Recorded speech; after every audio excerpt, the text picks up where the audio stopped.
And we are Bad. bad. Well, not seem to do it fast enough. Why? The health is good. Good job, YouTube. It's 4 megabits. Let's see what it looks like on the watch page.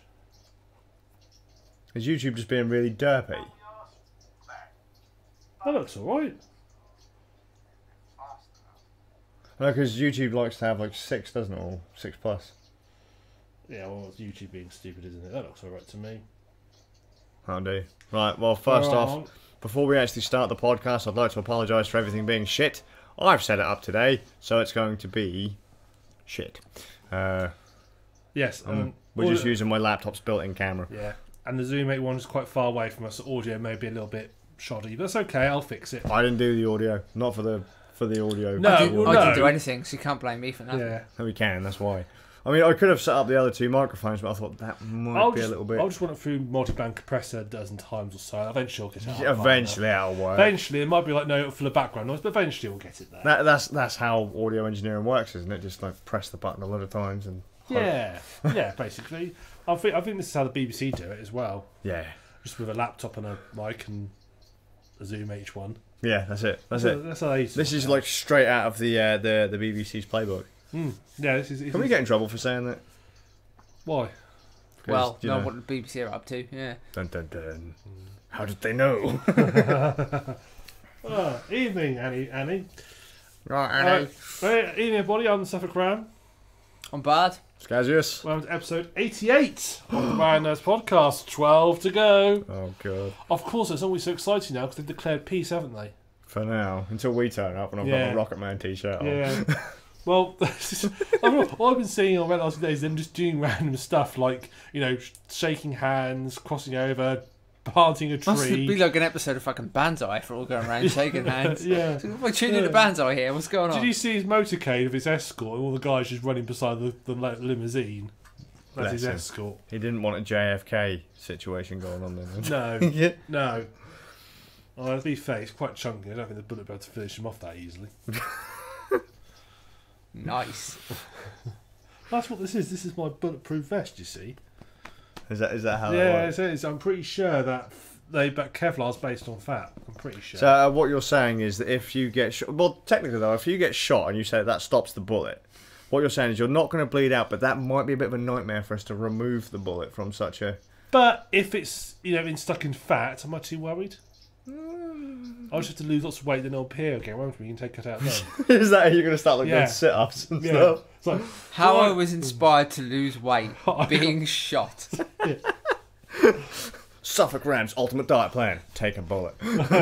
Yeah. Yeah, each DVD box set comes with a small gun and a single round. You can buy the family pack that comes with 6. Starts to look a suicide pack. Yeah. Right, well, we best make a start as we are on time as usual.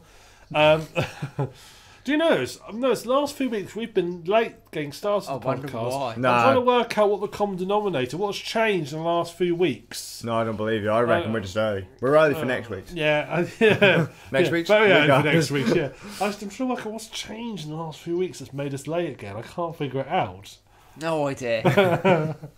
This sounds like a segment for Fear Tractor. Yes, it does. Yes, it does. So, You know what they say about wizards, though, don't you? no. They're never late. Always on time. Their time. Yeah, well, wizard time, you know. Wizard time is... There whenever you're supposed to be. So, Bard, I'll let you kick Oh, us you want me off. to start? I think so. You don't have to start if you don't want to. No, I'm quite happy to start. I see no reason why not. Go on then. You know, might as well let the latest person go Why does first. your glasses say polo on the side? Because that's the make. You've Polo. got words on the side of your They're face. Ralph Lauren. I'll have you know. Good. Apparently it's sponsored by Polo. You've got real on the side of your head. Hey, I bought these for 60 quid. Bloody hell, you Yeah, rich bastard. No, I just literally go like, I just walked in the shop and said, here's my prescription. What's I won't tell you how much mine was. What's the cheapest pair of glasses you do? Are they expensive? Why? just because I didn't like any of the other designs, and I'm like, I hate thick rimmed glasses and stuff, and I was just like, yeah, I don't like these. Oh, these look nice. Oh, they're really expensive. Oh well, buy them. And then the first thing I did is I went to the toilet in the pub, and they fell off in the urinal. So this is what you see. This is part of the reason why I don't have expensive glasses. Because... What? So you don't piss on? No, well, yeah, but I work with pigs and pig muck. You know. Yeah, I get you. I just figured, just christened them. I did disinfect the hell out of them afterwards. Fucking christened them. What did you do? Go out and dip them in something? Yeah, did someone have a wee afterwards? No, I was going when they fell in. So it's like, oh, I can't stop now. Well, your one's reasonably sterile. It's not brilliantly sterile, but it's reasonably I was sterile. quite drunk at the time, and apparently they were saying in the next room, all they could hear was, for fuck's sake, I'm pissing on my fucking Ralph Lauren's. Oh, good job. Well, I'd like to throw out there, seeing as we're now talking about glasses, I'm a poor bastard who had to go to the opticians the other day. No. And it turns out that I am a blind old cunt, but I am so blind, I'm going to go out and get a monocle. I didn't realise how blind I was until I got these. It's ridiculous how blind I am. So I wear these, and it's like looking at the world in HD. It's insane. Isn't it great? That's what we call my glasses, HD. They become HD, like the world, just you're in standard depth and you put them on and just everything becomes tack sharp. I realise that I can't read signs across streets and stuff. It's just like, fucking hell, my you're right. that I have that issue, but I drive. That's why I definitely need glasses. Nick's like, what the fuck? What's that smeary thing in the middle of the... What's that human-shaped thing directly in front of me that I'm heading towards at high speed? I don't know what it was. What, random speed bump? What, random place to put a speed bump? But now, my glasses are good enough that I can see people reversing into me. Oh, good job. You can read their number plates. I can get their number plates. Wankers. Yeah, I'm so blind. I'm tempted to just tell everybody what the number plate was and what car it was and what colour it is. Do it. It's a Renault Capture. Oh, God. It's orange/red, but I won't tell you number plate. What the fuck is a Renault Well, you've gone most of the way. Like is that one of those, like, is that a gate guardian for a website? It's a 59 plate. There you go. Alright. We're part way there. Yeah. Suss it out. Yeah, that's Renault, you'll feel Renault Capture. Oh yeah, that's the one. Yeah. Is it a gate guardian? Yeah. Is it going to be really dodgy and ask me to click all the signs? No, it just runs off. It just hits you and then just thinks about it and I'll drives never off. Again! It gets you to click the answer and then just disappears off your computer screen forever and takes your password with it. Motherfucker. Nice login details you got there. It'd be a shame if someone deleted them. I was like, no, don't do that, don't. No! How am I supposed to access my hardcore collection of Honda and Kawasaki pictures? Just done on everybody else. Specialist websites. See, people think I'm weird for liking sheep. He likes motorbikes. I do. They're gorgeous. Yeah. They make nice sounds. Maybe we good can shape. combine these two things into one severely distorted fetish. I was going to say, I've never seen a woolly motorcycle before. That is, it's always been waiting to happen, isn't it? It's to be fair. Is that like them people who Motorcycle put the sheep old game. you know, the tiger designs all over their steering wheels and and over their seats? Is that what this is? We're just gonna put like wool all over a motorcycle and Or we could have sheep riding the motorcycles. Triumph flock.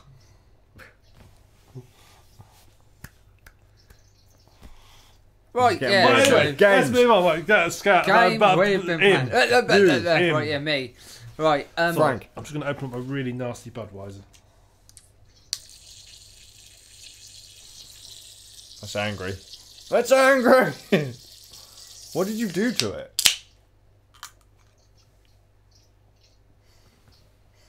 It's Budweiser.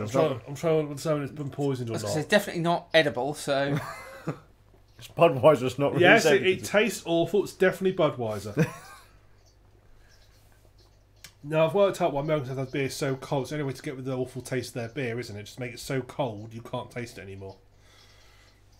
Americans don't really understand. Do Americans have taste buds? I thought it was a myth. No, Americans are myths. Oh. Keep telling us that's a fictional place.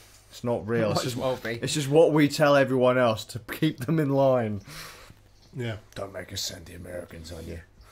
Keep being that thick. You're going to end up being like America. It's the question, would you rather live in America right now or live in North Korea? North Korea, any day. Mate, I'd take fucking Uganda over America. Jesus Christ.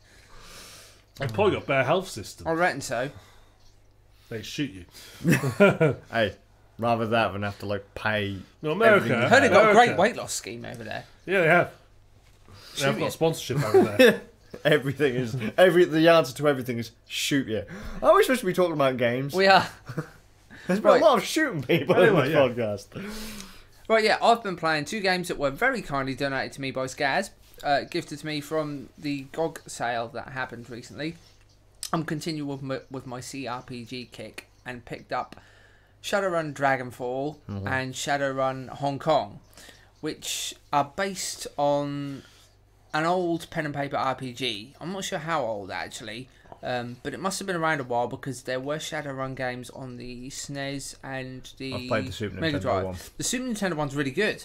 I don't remember much about that, because I completely forgot about the series until you mentioned it was on Super Nintendo, and that's the one that's kind of like...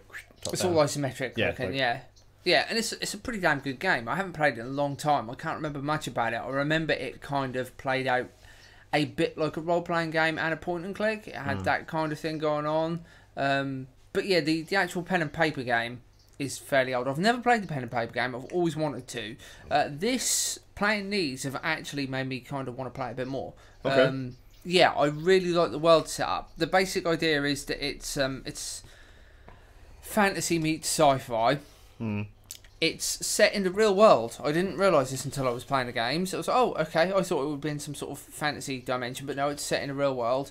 There's an event that happens in 2060 or thereabouts, which causes fantasy creatures to appear in reality, in the real world. But the actual game is, the pen and paper game and the video games is set like about 100 years later in sort of a dystopian cyberpunk future. It's got kind of Blade Runner-y elements about it, that kind of thing. Yeah, it's very, very cyberpunk. So you've got a multitude of races, but the races that are playable are humans, elves, dwarves, trolls, and orcs.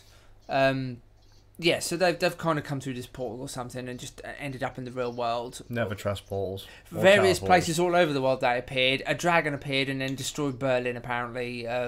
Good choice.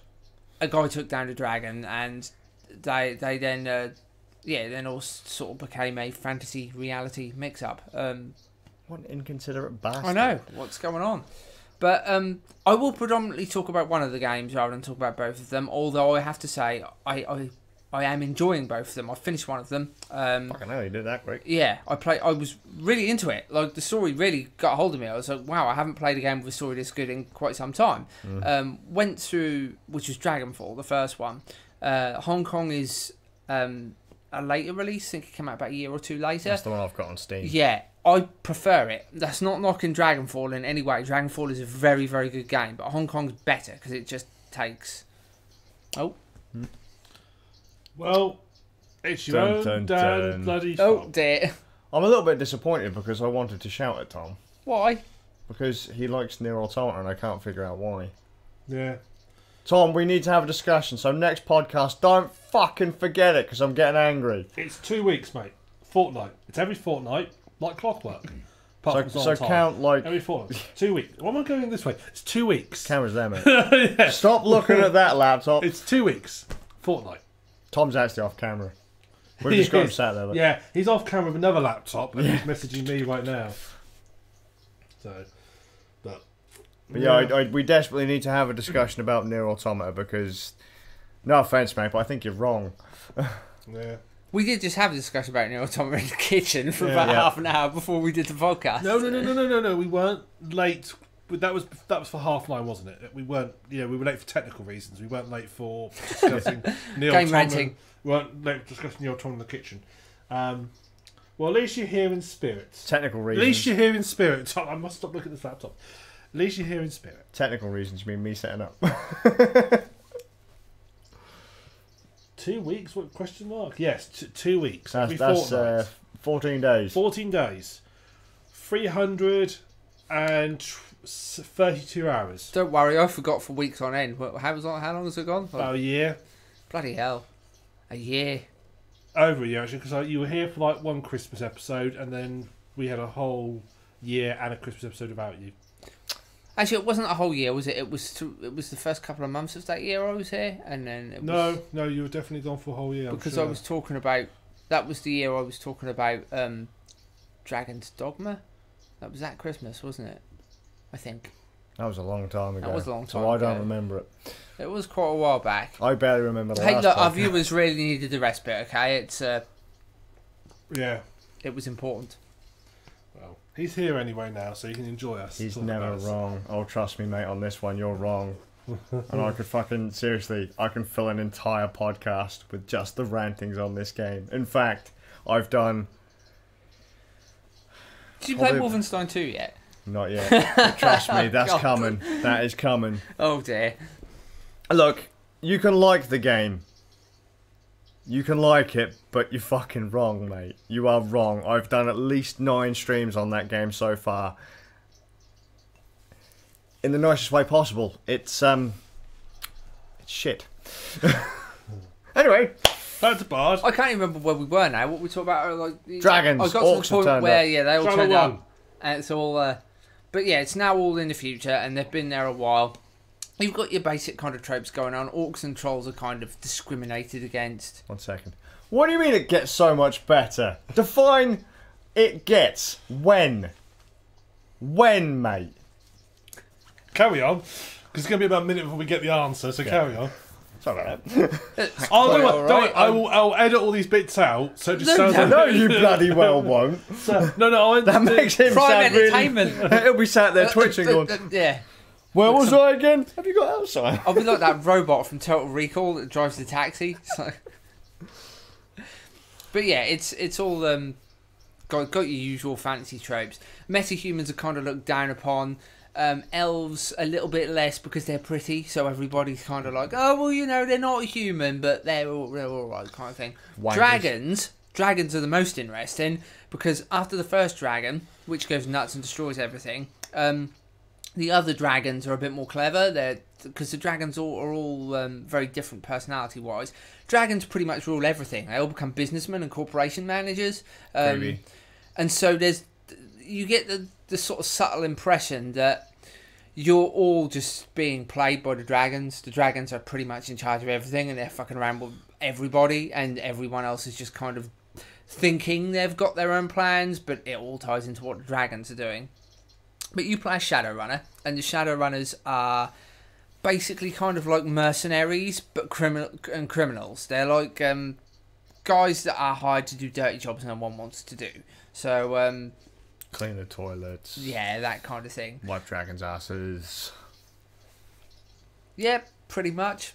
Now they're all sort of assassins and hackers and such. They're good jobs. Yeah, Everyone wants to do those jobs. we all want to be mass murdering assassins and hackers and Yeah. that kind of deal.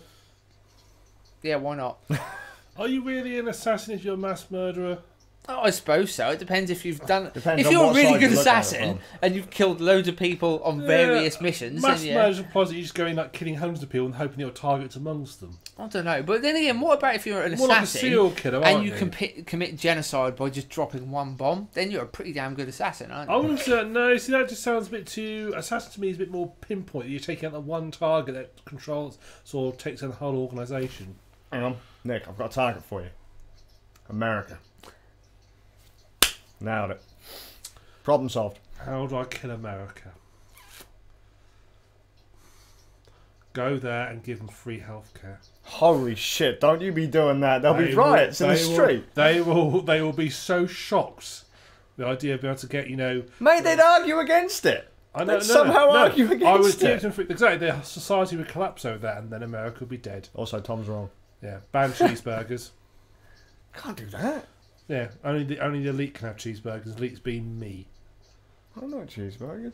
All right, you can have one as well. Yes. I've got a quota. No cheeseburgers for Bard, apparently. Yeah, but you don't have to come to me. It's only America, so you're okay. Oh, Yeah, okay. so you have to come. He's going to be my right-hand man. I'm glad they've spared me this trip to America because I really didn't want to go anyway. Good choice. I'll be in North Korea. Whoa. I'll be living up in North Korea. Middle Monster, I'm off by. You come on here for a few minutes. we take the piss out of you and you disappear. How's that fair? I'm looking at the wrong thing again. I'm a tad disappointed because everyone said to me it's the third time, or after the second time you beat the game it gets good. Tom reckons it gets good after the first time, but that's when you play as the whiniest, bitchiest character in the entire game for 7+ hours. Pardon me. Exactly. So we'll have to have this discussion. Yeah. I'm off by. He might have things to do. No. Like, it's going to come up, seriously, when it comes to this Nier Automata discussion, he's going to have a massive file.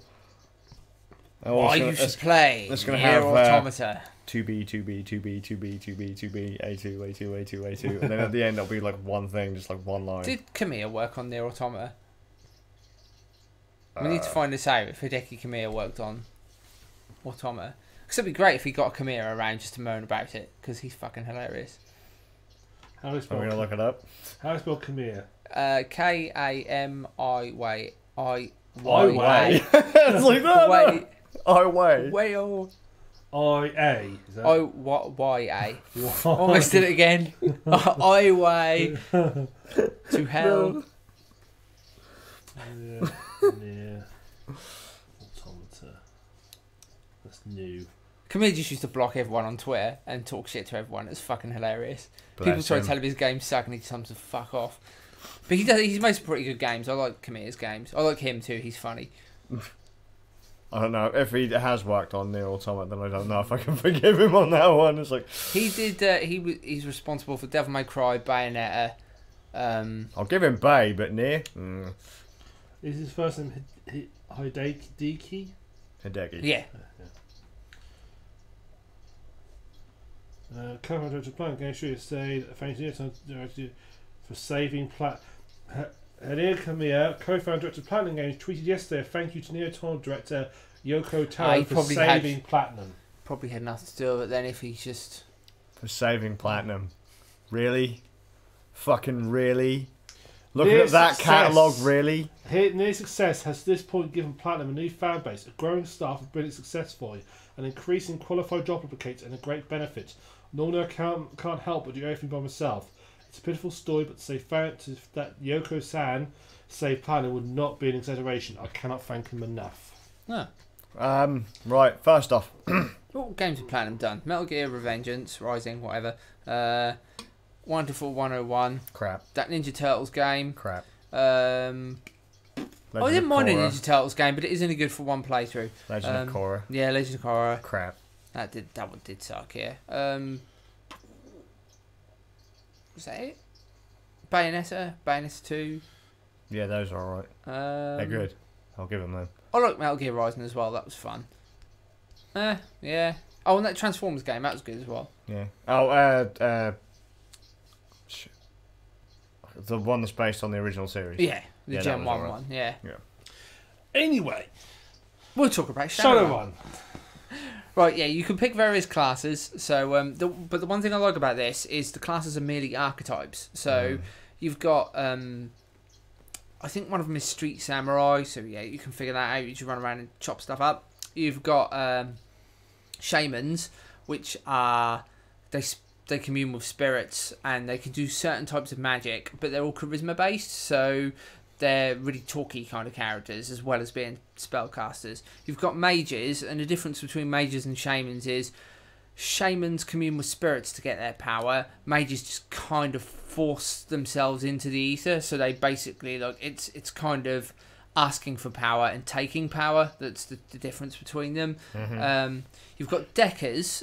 Deckers are hackers basically, and they have control over the Matrix, and the Matrix is basically like the internet, but it's an internet that you can jack yourself into, so it's kind of like virtual reality. You can have a little cyber implant put into your head. No, thank you. Plug in, you can jack into the internet, boom, you're in there. It's like virtual reality kind of internet thing that you can go into, and it's worldwide, and it's got all sorts of weird stuff going on in it. Like the regular internet. You can have, there's then riggers. Riggers are similar, except they have control of drones and machines. What are the other classes? I'm forgetting now. Is that all of them? I think that's pretty much the long and short of it. But what you can do is you can just say, bugger that, I'm going to put my own stats in. Because all the classes really are is pre-stat build. So if you then decide, no, I'll make my own, you can do that instead, which is what I did. And I ended up balancing between intelligence, willpower, and charisma, which meant I was kind of mixing the Decker, the Shaman, and the mage together. So Right. he's predominantly a spellcaster, but he can also access the Matrix. So I did that because I wanted to make a character that got the most out of the game, and that seems to give you lots of story-based conversation options and things. So I was like, yeah, I'm going to do that because it gives me access to pretty much everything I want to do. Sure. I always try to make my main character be the one that can engage the most in the story if I can. Yeah, so you then get like side characters and companions that all have their own classes. I think you get 5 in each game, but like in Dragonfall you get 1 like right near the end, so it's cool, kind of like an Easter egg character. He's not really a proper character, whereas you get 5 right near the beginning of Hong Kong.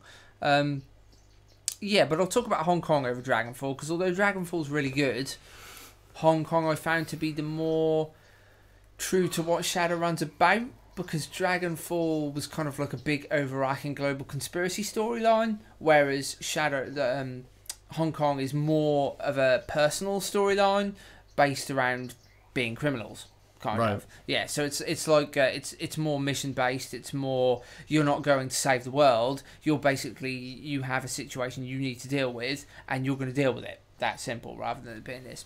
Sure. Yeah, the basic story is you're a street kid, and you were raised with your stepbrother Duncan Wu, and Duncan is a troll. You obviously are, whatever you decide to be, whatever race you want to be, and then whatever class you want to be. Yeah, Duncan's a troll, and you were raised by a guy called Raymond, who looked after you. Does everybody love him? I think they might do. Everybody does indeed love Raymond. Yeah, but you kind of get into trouble a bit, and there's a point where you and Duncan have kind of this relationship, and I get through playing the game. I don't know if it's because of my specific character build, but the relationship he has with Duncan on my playthrough is, we get this idea that my character's the brains, Duncan's the brawn. So basically they grew up with your character being the boss, and Duncan basically hitting whatever you told him to hit, pretty much, being that he's a big ass troll. You ended up departing one night. You can choose why, which I quite like. It can either be because you got an opportunity to make some money, or because you want to bail out a friend.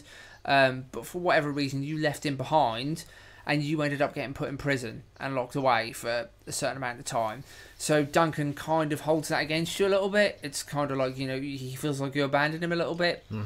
But you end up returning because you get let out, and he contacts you and says, like, your foster father's gone missing, but he left a strange message before he did. So the story of the game is basically you and Duncan are trying to track your foster father down. That's the basic gist of it. But when you go out to meet Duncan, Duncan's joined a corporation called Lone Star, which is kind of like an international police group. And he's using his Lone Star contacts to help him find Raymond. But when you go to find Raymond, you find Raymond set up a foray with some Shadowrunners. He's agreed to meet them. You don't know why, though. On your meeting with the Shadowrunners, 2 of the Shadowrunners end up getting killed by a sniper, and so does the person that's with you, another one of these Lone Star operatives. And you quickly realise you've been screwed somewhere down the line, and you and Duncan are now wanted men. So you, Duncan, and the remaining Shadowrunners that were there, that you met, decided to just pelt it, do a runner together. And yeah, you're from that point on wanted men. So you have to have your identities erased, and the only way you can do that is by making a deal with the Triads. And this is pretty much the setup for the whole game. You're then working for the Triads, and the Triads will give you missions and things, but the Triads are also sort of helping you find out stuff about your foster father. So that's the gist of it. You're going to end up doing missions for a criminal organisation and helping them out, and they're going to help you by pooling information and finding out about your father. There's a character that rules your particular gang of Triads that I really like, called Kindly Cheng. And Kindly Cheng is basically like a middle-aged woman who everybody calls Auntie.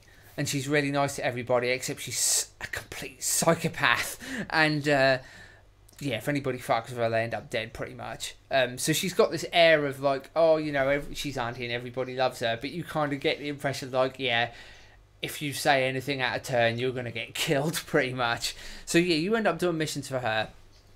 And then you sort of team up with the other two Shadowrunners that you meet, which is a Decker called Isabel, who's a dwarf, and a shaman called Gobbert. And the interesting thing about the shamans is they're all different because they have different totems, so they worship a different god kind of thing, and hers is the rat.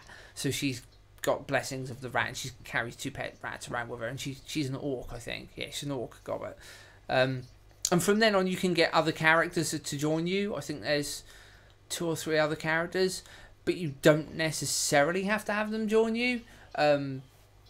They're kind of optional, which I kind of liked, but they're well worth picking up.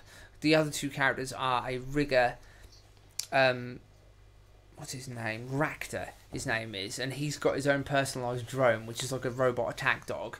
And he's interesting, and he was what clued me in on the game actually being a lot better than the previous one, and on being one of the most story-heavy RPGs I've played, because I was reading stuff on the forums before I ended up getting these games, and people were saying they weren't so keen on Hong Kong because it's got more exposition. Like, everybody you talk to has a hell of a lot of stuff to say, and they do, but that's pretty much the reason I like it, because there's a lot of story, and every character you come across has a lot to say.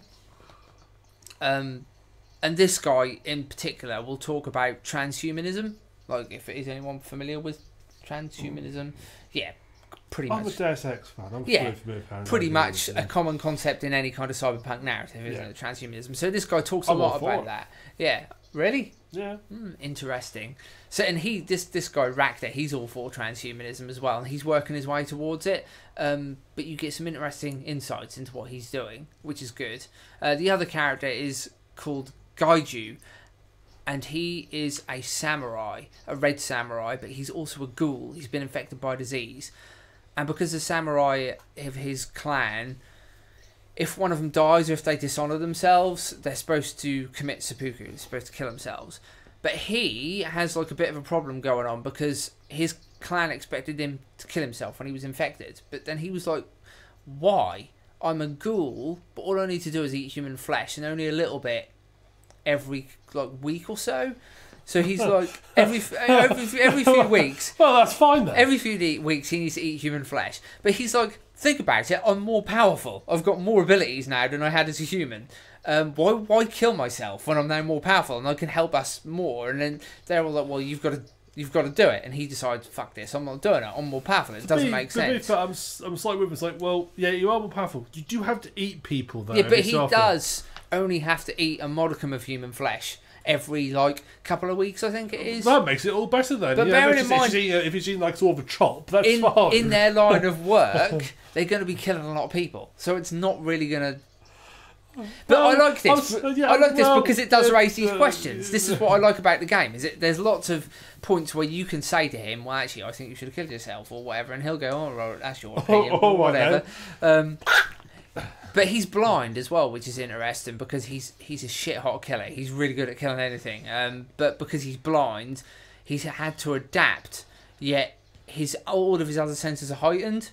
So he's a cannibal daredevil. Kind of. Kind of. He's an interesting character. I really like him though because even though he's like one of the more serious characters, you get way more opportunities for comedy with him by bringing him on missions. Like people will go, he's a ghoul, and then like.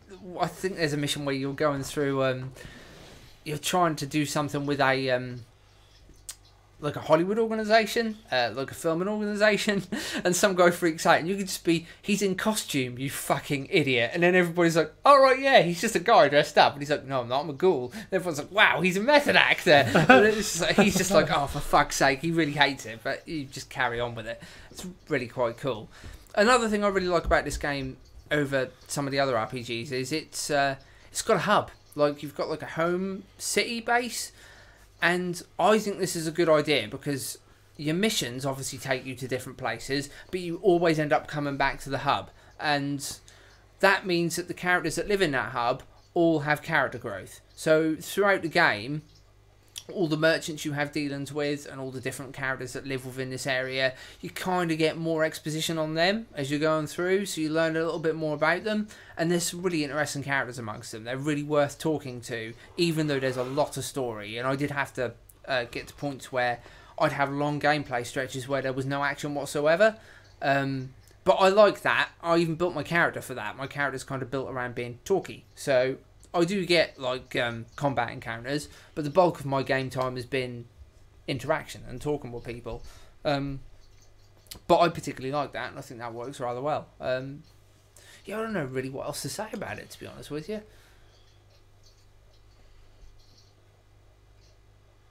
You'd say you definitely got your money's worth. Oh god, yeah, definitely. I mean, I technically definitely got your money's worth. Yeah, well. But I played through, like you said, I got through the first one really quickly, and I did. I played it non-stop. I was very, very glued to it. Again, with the first one, the characters were all interesting. All of your companions are interesting. I found I wanted to know more about them. It has the same hub system, so you've got like a little city that you're in charge of and everybody in that. I wanted to know more about everybody in there. And I was really heavily invested in the story, even though it's very different to the one in Hong Kong. I find I prefer the one in Hong Kong purely because I prefer personal stories. I like stories that are a little bit more grounded and are a bit more centered around the characters than let's go off and save the world stories. They don't really interest me as much as personal vendettas and things like that. I find that to be much more entertaining. Mm-hmm. But that doesn't mean that it's not done well, because Dragonfall's story is very, very good. And I was actually impressed with the outcome at the end of the game. It turns out you can get a few various outcomes at the end of the game. And the one I got I really liked. Even if I'd have got the others, though, I still would have been impressed, because the way it handles mixing fantasy with sci-fi is bloody brilliant. It's very, very inspired. Again, like the whole dragons thing, I really like that. I really like the fact that everybody's playing into the machination of the dragons, and the dragons are kind of using their power to rule corporately now. It makes me think of how Sun Tzu's Art of War is kind of applied to business today, whereas before it was like a doctrine on how to effectively fight on battlefields and have strategy and stuff. But yeah, it's interesting. It's a very interesting world, most definitely. I don't think I've got much else to say about it, to be honest. Fair enough. Don't know if anybody's got any questions or. No, I think we've answered most of our questions. Skazz, you been playing anything else? Other than trying not to cry myself to the grave playing Nier Automata. I'm sure we've had a game in the past that became a recurring podcast I hate this game thing because it was that shit. What game was it? Fallout, Skyrim, fuck.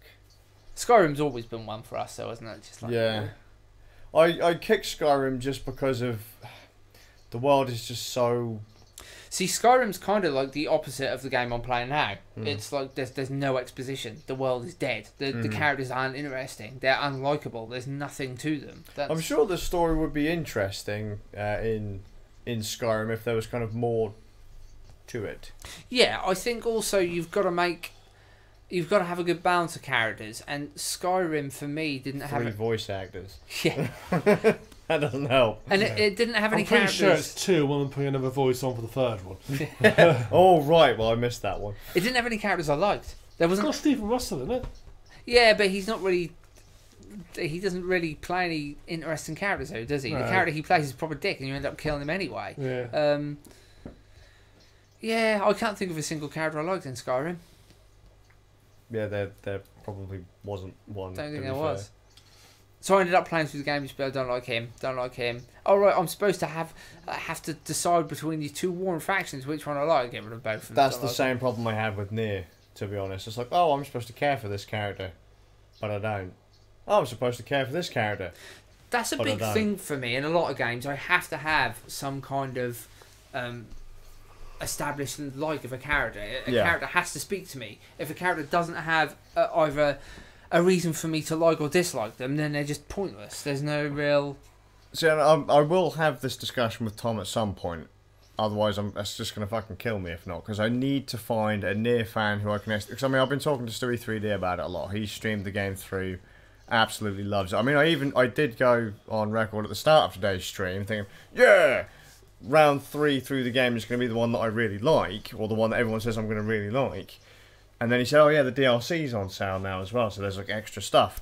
I was like, oh, I might get that and check that out, assuming that I'd enjoy round 3. No. So far, at least, no. Right, so I'm not going to go on to too much of a rant about Nier, because I've already had a rant about it. I did just remember one thing I liked about thingy that I forgot to mention though. In the first game, you just pick your name. In the second one, you pick your name and your handle, so your Shadowrunner name. Oh, okay, cool. And obviously, my handle is Bard, so I picked Bard. But then there's a bit in the game where between missions you can log onto your computer. I really like this aspect of it because there's a thing called BBS, and BBS is basically like the dark web, and it's presented to you in the form of a forum, so people are putting up like requests and things. Yeah, well, yeah, and but in this case it's all shady stuff. Like it's all like. Well, not all of it.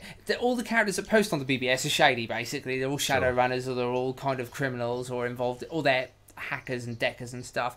But you'll get really funny ones. Like, some of them will be stuff to do with crime, but some of them are really funny. And there's a character who crops up, and his handle, I had to double take when I was reading it, because it was like, hang on, why is this coming up with my name? I'm not here. But there's a character called Matrix Bard, and Matrix Bard is basically putting poetry slams up on the BBS, and they keep taking them off, but he keeps renaming them with different things. So every time you do a mission, you'll log back in and you'll be like, all right, yeah, Matrix Bard is putting another poetry slam up, and people end up writing poems on there, and they're usually really shit. But somebody creates an AI script, and it writes better poems than all of them, and starts putting them out of business. It's got little quirks like that I really like about the game. Just make the world feel a little bit more alive. Again, something Skyrim doesn't do. Or Nier, for that matter. Just on the subject of characters in game, Annie said, my problem with the main Wayne character Ni no Kuni, I can't stand any of them. Yep. I've never played those games. They're the ones that Miyazaki had a thing in, didn't they? They were like level 5 / Squaresoft RPGs. And they're animated by the Studio Ghibli team, I think. Yeah, that's what I heard. Yeah, there's 2 of them. There's a second one out now, isn't there? But I've not played either of them. The wife's played them. Yeah. I've prattled about, but I've never properly. They always looked interesting, but I can imagine why the characters would probably be irritating. Any anime game that makes you play as children, normally the characters are irritating. Any game with children, to be honest. Yeah. Just children, no. No. Are there any good games we played? Listen, Deus Ex, you can set on fire. Actually, Bully was quite good. It was alright. It was alright. I found it better than GTA. Yeah, let's be fair. GTA's fine for the first one, the second one, and London. 3 was Vice City was. I quite like Vice City. Tied it into something actually. GTA, the very first one, was based on the Mega Drive version of Shadowrun. Apparently. Yeah. Good stuff. There you go. Played a bit of the first one to go further with the characters, referring to Ni no Kuni. Yeah. Cool. Yeah, I can see why. So, apart from wondering about Nier, have you got anything else at all? Not really. I finally finished Doom, and I've been playing that now for God knows how long. Now, question, which version? Because you go out 10. Oh, the Nintendo Switch version. I played through the Switch version because I decided I was going to finish the 2016 Doom on one of the platforms that I'd started playing it on. Yeah. So I started playing it on the Switch, the Xbox, and the PC. And I was like, I'm pretty sure I got furthest on the Switch version. Put on the Switch version, I was like, actually, I don't remember. Wait a minute, I've done this bit before. And it was just kind of like this weird case of deja vu where I was kind of tricking myself. Should you get that every time you play Doom? Pretty much. Well, I couldn't figure out whether it was something that I'd actually done it before, but just all these things kept coming up that was reminding me of things that I'd already done or may have already done. But it turns out that I was probably about... and I was 2 hours behind on the Switch than I was on the Xbox version. Either way, got through to the end. What a fucking disappointment. Yeah. The ending of Doom 2016 was absolute fucking dog shit, and it's set up for Doom 2. Hang on a minute. We've already had that. The gameplay is great, which is something that I can say for Nier Automata. Gameplay's fine. Soundtrack's alright. Sound design, great. Story just... But the story, at least in the case of Doom, the ending There's fucking... not much story to do, really. Well, no, but like the idea was that... They killed his rabbit. Doom 2! Don't start going John Wick on us here. But no, you got to the end. I was like, yes. I think the entire story of Doom was written on one page. Well, no, I reckon it was like the back of a beer mat or like a sheet of toilet paper. You're on or Mars, something. kill everything, game ends. Good job. Which is fair, and then but it ends so quickly. Like you think, yes, some momentum, because that is what Doom 2016 is about. It's momentum, and then all of a sudden it's just like, done. Now it's over, and you're like, oh, Well, that's not a particularly good game. I remember having that film with Halo 2. When I first played Halo 2, I remember going through it and then like the game ends really abruptly. Like, oh, alright, fair enough. Just Stonewalls in, and it sets you up for 3, and you think to yourself, but did I really need a 3rd? Yeah. They did that with... The gameplay was fine on the Switch. Graphically, it was, it's the one that people are like, oh, that's so inferior, 720p at 30 frames a second. Plays fine. It's a handheld version as well, isn't it? Yes, it plays perfectly fine. But I will say, other than the ending, which is just like, we're going to set up for a sequel and milk this dry, the sound on the Switch version is fucking awful. Just like, all of a sudden, music will cut out. Or, yeah, you mentioned it before when you mentioned it. Yeah, it's sound bugs. It's well, because I only had 1 or 2 on the Switch version last time I played it. But going further through the game, it's just like, that's cut out. Where's the sound gone here? Hang on. Even the ambience is gone now. All I can hear is my shotgun fire. So, that's all you need, though, isn't it? Well, yeah, to be fair, but still. It was just really janky in places. And they have released patches for the game, but nothing to fix the fucking audio bugs.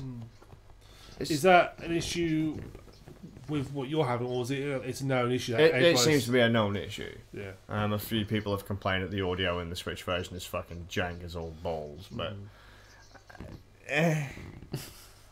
but I've done it. Woo, done it.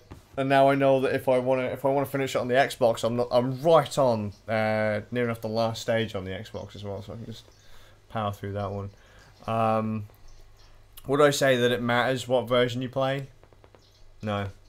Mentioning the Switch, actually, that's the point. I did want to ask you about the Labo. What is your opinion on the Labo? Labo, or whatever the hell it is. Labo, and it's for children, and kids love it. Yeah. So there you go. So you can't complain about it. I mean, because I kept seeing about it. All I know is it's like you can make stuff with cardboard in it. My mate, funnily enough, the only thing I've seen on it, other than people bitching about it, was my mate got one for his little girl, and she seemed to quite like it, and he built a keyboard, and she was playing the keyboard. You can build like a little piano out of it, a little motorcycle and stuff like that. It's like just loads of little mini games with cardboard and that in it.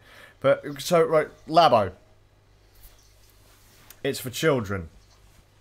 Yeah, but I think it's stupid. Yeah, but it's for kids. Yeah, but I still don't like it and it's expensive. But it's not for you. Yeah, but what about me? It's like, there you go. It doesn't matter. If you don't like it, you don't... Yeah. If you don't like it, you don't like it. You're not the target market. Exactly. Not everything that gets released is for you. Fucking Nier and Skyrim. But I've got 2 kids. Both of my boys have got their own sets. They've got both sets that are currently out, each. But then again, my children do both. Oh, are there different sets, are there? There are 2 sets. Because when I looked at the idea, I was like, oh, this could be something that they're going to release expansions for, because it's obviously going to have different games that have different stuff. Well, there's one that's you build a robot, like a backpack, and like some gloves on like wire. Yeah. And then as you move your hands about, it does things in the game. Then you've got the other one, which is the variety pack with like the motorcycle, the fishing rod, the piano, and bits like that. Well, they're all like mini game things, so yeah. Yeah. both my boys wanted them. Both of them have Switches, so we just got why not? We got 2 kits. If they release more, gravy. If they don't, whatever. Sure, it's cardboard, but you do get a game with it. Yeah. So can't really complain there. As far as other games I played, I mentioned Radical Heights in the last podcast. Definitely you did, actually. No, you didn't. No. We mentioned, because I can't remember if I mentioned. Because all it I on remember our about it was you were talking to me about it off podcast. Oh, and so it you was linked off me to podcast. Stewie's video, which looked really good. And Yeah, I was like, so yeah, that was fun. I do not like PUBG, PlayerUnknown's Battlegrounds, or Fortnite Battle Royale. And these are Battle Royale games. 100 people get dropped onto a map, and you have to be the last one alive. The reason that I don't like... I have to admit, the new one, the one that you showed me... Oh, GG. Nice. The reason I don't like PUBG is that it's supposed to be kind of realistic. It's kind of like more of a military style. It's based. It was because its life began as an armor mod. Yeah. I don't think it's meant to be totally real. It's just based on an armor mod, so it's sort of. It's the more realistic of the lot. It looks more realistic. The environments are more realistic. I guess gunplay's more realistic. It's hard to take something like that seriously, isn't it? Yeah, for sure. So I definitely quite intend to, because you do sort of whole game where all of you on a plane and getting dropped off on the plane in the middle of the ground. And they don't seem to take it particularly seriously themselves. So it's first person. The thing with PUBG, it costs money. It's something like what, £26, £27, something like that. And then you've got Fortnite Battle Royale, and it's Fortnite Battle Royale. If you say Fortnite, you're wrong. That's a different game. It's Fortnite Battle Royale that everyone's. There's another game. What's Fortnite? So Fortnite is it's like a horde mode style game with their building mechanic. Shit rushes you. You build a base. You survive. Right. Fluff. There's supposed to be story to it. It's an actual game. Fortnite Battle Royale came out afterwards. Is it the same thing though? Like it's the same? Is it a continuation of that series, or is it a different game entirely? No, it's just a battle royale in that world. In that world, right? Okay. Which they then released for free because Fortnite was something like a £40 game initially, or something like that.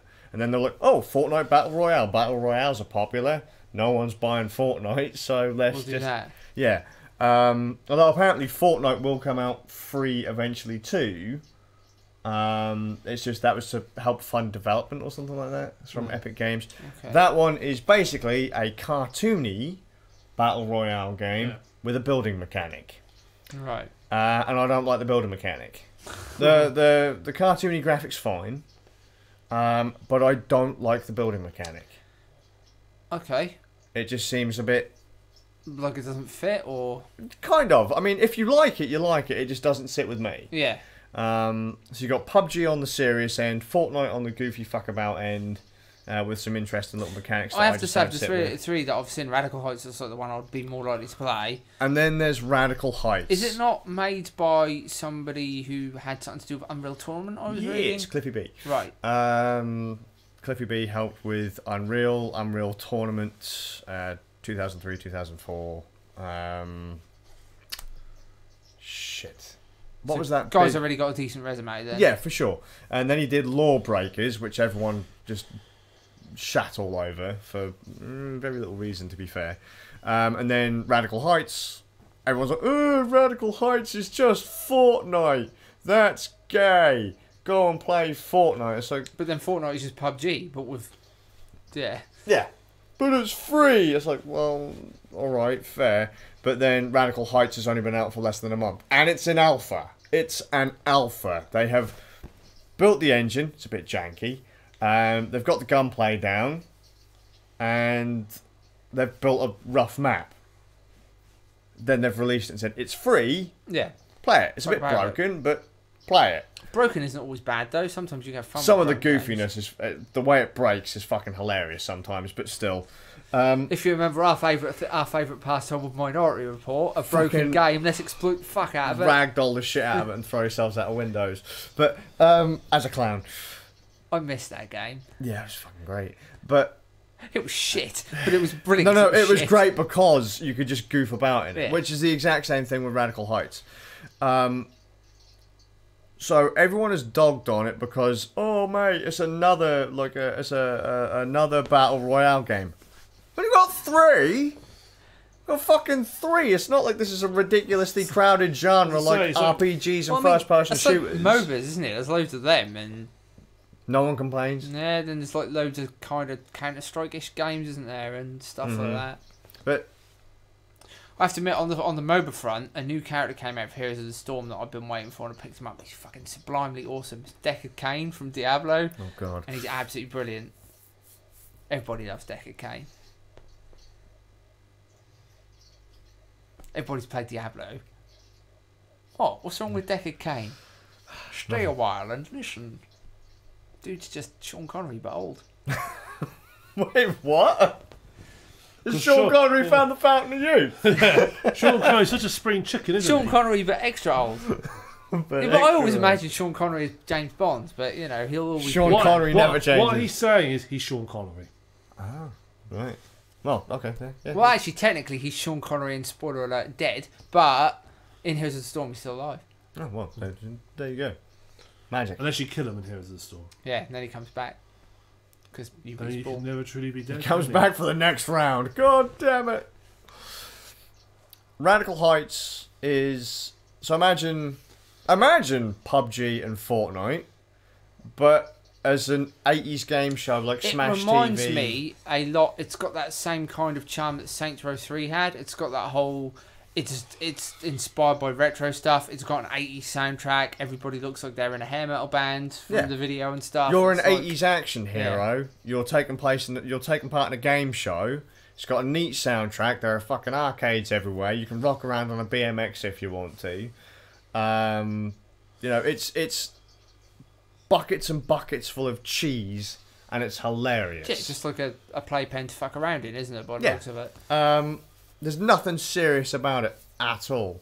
But like I say, the gameplay, what's there is sound. People are ripping it because of textures and the fact that it's not Fortnite. If it's fun to play, then surely that's what matters. That's what I thought.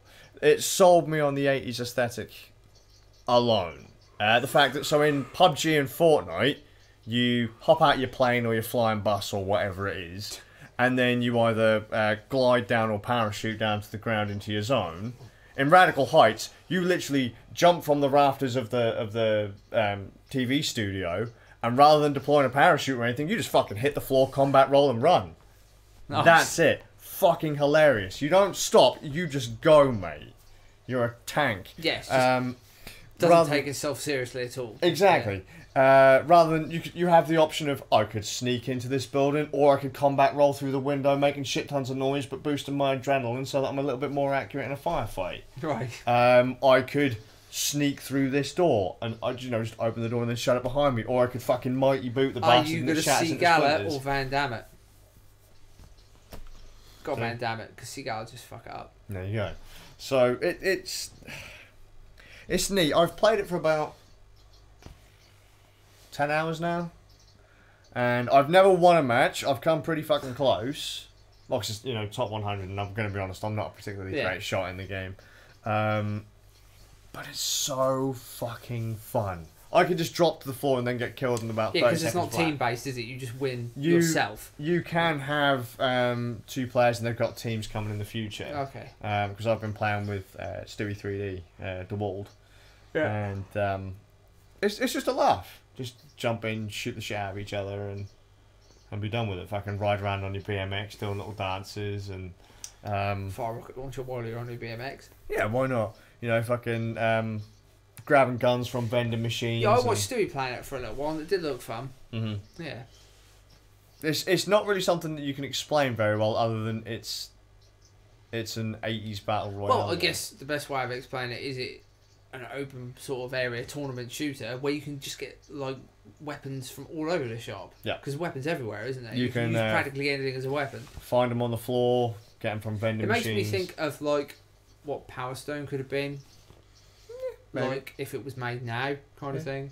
because you just got shitloads of weapons and stuff in that, didn't you? The trick with battle royale games is they've literally just taken over the place of arena shooters. Yeah. Like that's it. If it's but the battle royale is basically the modern arena shooter, and there's nothing wrong with that. There is absolutely nothing wrong with it. It's just a case of finding one that fits your taste. Yeah, because I mean, all arena shooter is, I guess, is a smaller version. It's just like a smaller, more compact version. I mean, you don't go around saying, "Oh, look, Call of Duty, that's just fucking shitty Quake." I mean, it is just. I would. Yeah, well, it is just shitty Quake, but you know, or you don't play Call of Duty and go, "Oh, that's just shitty Counter-Strike," or shitty. That's shitty Duke Nukem, or you know, something like that. You just say, "Oh yes, it's fucking Counter-Strike, it's Call of Duty," or whatever. But for some reason, the battle royale crowds are really, really, really toxic. Yeah. And I mean, really well, it seems fucking to be toxic. the case of a lot of competitive games. Now, there's a lot of toxicity in competitive games, isn't there? Like it's Overwatch is renowned for it. You know, it's renowned for the amount of toxic behaviour that takes place in games, and people just being shit all the time. Just leave the salt at the door. Yeah. Don't cry because you lost. That's it. I mean, I've come in the top 2. Don't cry because my robot Buddhist monk teabagged you. It's like, I've come in the top 2 a couple of times, and I don't mind that I lose. I just like going in and just having a laugh. Sometimes I don't mind just riding my BMX around Radical Heights. I like making a point when I play Overwatch is I always leave my chat in the match option, so rather than being just my team, so I can banter with the enemy teams. Fucking great, I love it. You can have loads of fun just having a laugh with your opponents. It's like, oh yeah, good shot, wanker. Yeah. But no, I was going to say, I think the problem with toxicity is fan base in this bizarre idea that if they're not nice to the other, they're not nice. If they're nice to other people, somehow their game will win and their game will disappear. Look at Dota and League of Legends. The general hatred between the two fan bases. Like, well, they're both going to keep existing. Heroes of the Storm's better than both of them. But yeah. But you know what I'm saying? But they're the ones that's all like, you know, go to recent hatred between. So well, they're both going to keep existing just because. Some people play Dota, some people it's not the game's not going to get deleted. I mean, it's not going to go surely well. it's better that there's competition and you can play both games and enjoy both games. That's what I'll be doing. You're not allowed. You're not allowed, but you can't do it. Not allowed. You can only that is actually kind of a thing. Like Fortnite players actively attack people who like Radical Heights. Wow. And they will just go around saying, "Yeah, PUBG shit, don't play PUBG. It's fucking you got to play Fortnite or Fortnite Battle Royale." But they'll all just say Fortnite, but it's not Fortnite, it's Fortnite Battle fucking Royale, people, please. I mean, they won't even give Radical Heights a chance. I mean, one dude the other night was saying to me, "Oh yeah, it's an alpha game, I ain't playing that." So it's free. Yeah, but it's an alpha, I ain't playing that. That's not Fortnite. Or PUBG. But I don't understand how the folks behind PUBG can still charge so much for the game when there are two equally as competent games for free. A lot of people keep buying it. I don't know why. I mean, PUBG fell clean off the planet versus Fortnite. I think it might have something to do with because it's got this more realistic thing, and that seems to be something that a lot of more modern games go for. I think there's slightly different targets. I think Fortnite's is a lot more popular among, say, younger gamers. Yeah, because compared to PUBG, it's Modern Warfare and them games, isn't it? All the Call of Duty games are just loved because they're like realistic. They're shit games, but because they've got that realistic thing, people just go for them. I'll give PUBG bonus points for being a first-person shooter. Yeah, you can play it third person. Can you? Yeah. I only ever see people playing it in first person. You can, but it's possible to play it third person. Oh, fair enough. They recently added a feature 3 months ago where you can actually it basically records the entire match. All right. So you can at any point, if you die, you can actually replay the match from any other player. Oh, and see what was going on. Yeah, you can watch what every other player did, which is kind of cool. It's kind of neat. Yeah. I mean, don't get me wrong. I'm not saying that PUBG's a fucking awful game. I just don't understand how they can charge 27 quid. From my point of view, having looked at both, I'd probably rather pick PUBG because it's the style versus Fortnite Battle Royale. It just appeals. The style just appeals to me more. Yeah. Which is what we basically just said. Yeah. It just appeals. That just appeals to me more. Realistic style is generally more popular, isn't it? Yeah. I prefer PUBG to Fortnite. Just I wouldn't pay as much as they ask for PUBG. Yeah. Fortnite is just huge on consoles. Yes. It's really, really big on consoles. It runs on toasters.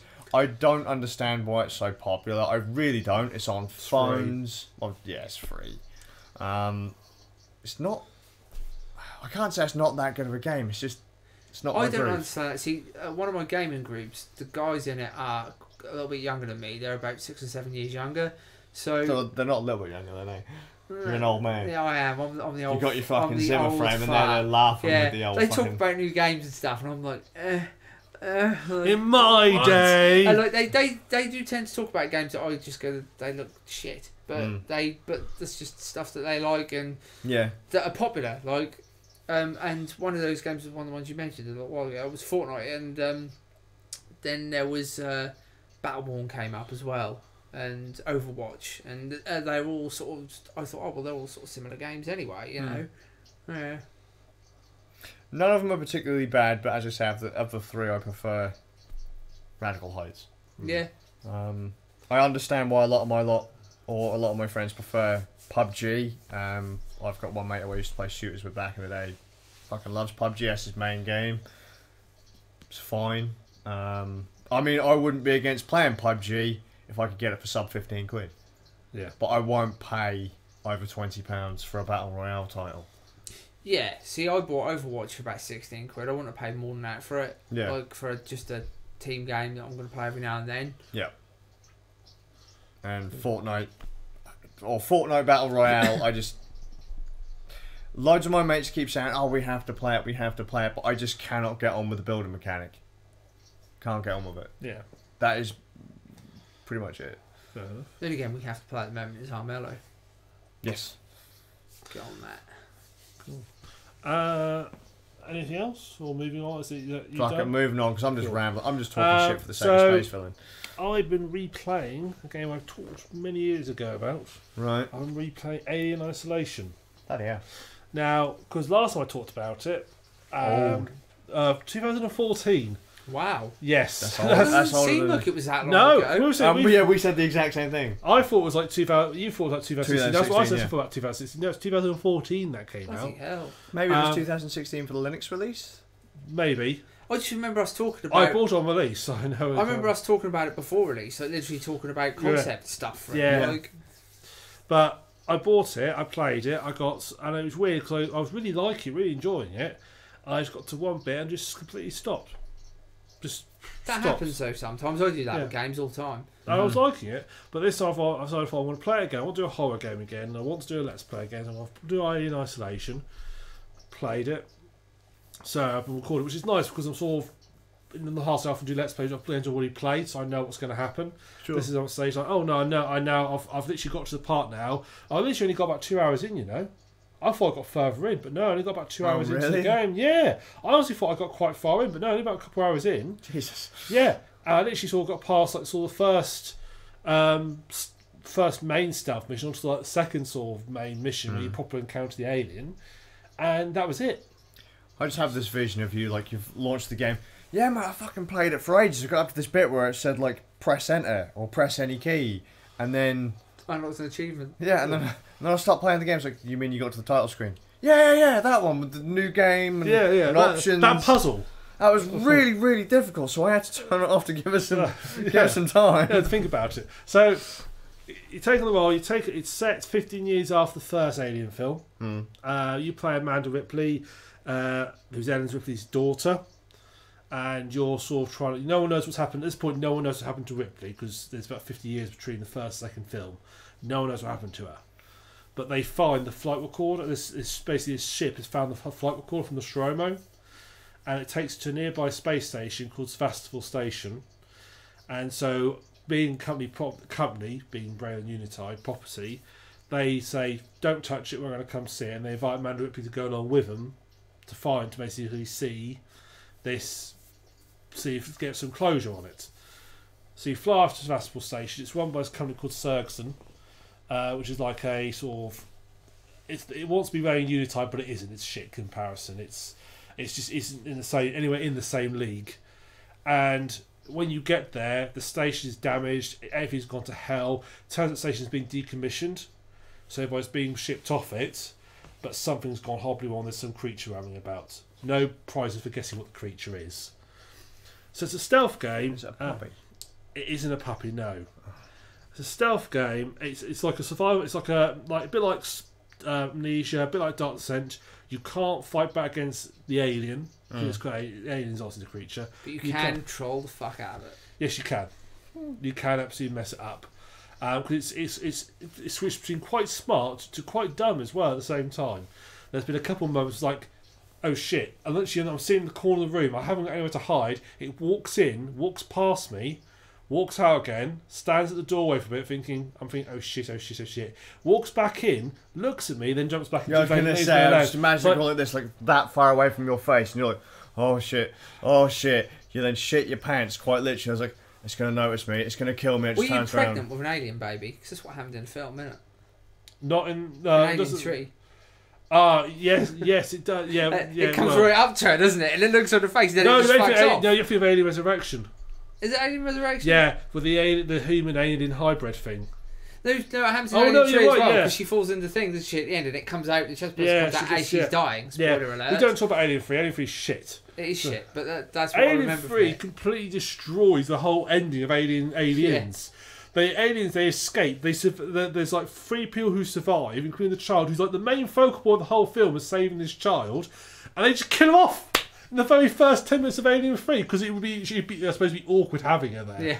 And of course, the child's grown up by that point, so they just kill him off. Nice. That's right, ridiculous. Right, well, that was pointless, wasn't it? See, Resurrection should have been good, but it wasn't. Yeah, it had all the elements to be good. Had Michael Wincott in it and Brad Dourif, and Brad Dourif is brilliant in it. And they had Ron Perlman as well. Yeah, and it was shit. Yeah, it wasn't a very good film. It just didn't make sense. Yeah, the first 2 are the only good ones. Yeah, first one's definitely the best one, in my opinion. I can't really say because they're very different films. Aliens is a really good action film, and Alien is a really good horror film. So it's like, yeah, I do prefer because the Alien was tough and hard to beat, and this is what Isolation plays back to. The Alien is tough and hard. You know, you can't outrun it. All you can do is hide from it and stealth through. But it's one of its interesting features. Sorry, because I don't remember much about Alien or Aliens. Alien was a mining vessel or mining whatever. No one was armed. Yeah. Aliens, Marines everywhere. Pew pew pew pew. Yeah. The alien is basically shot to shit. Yes.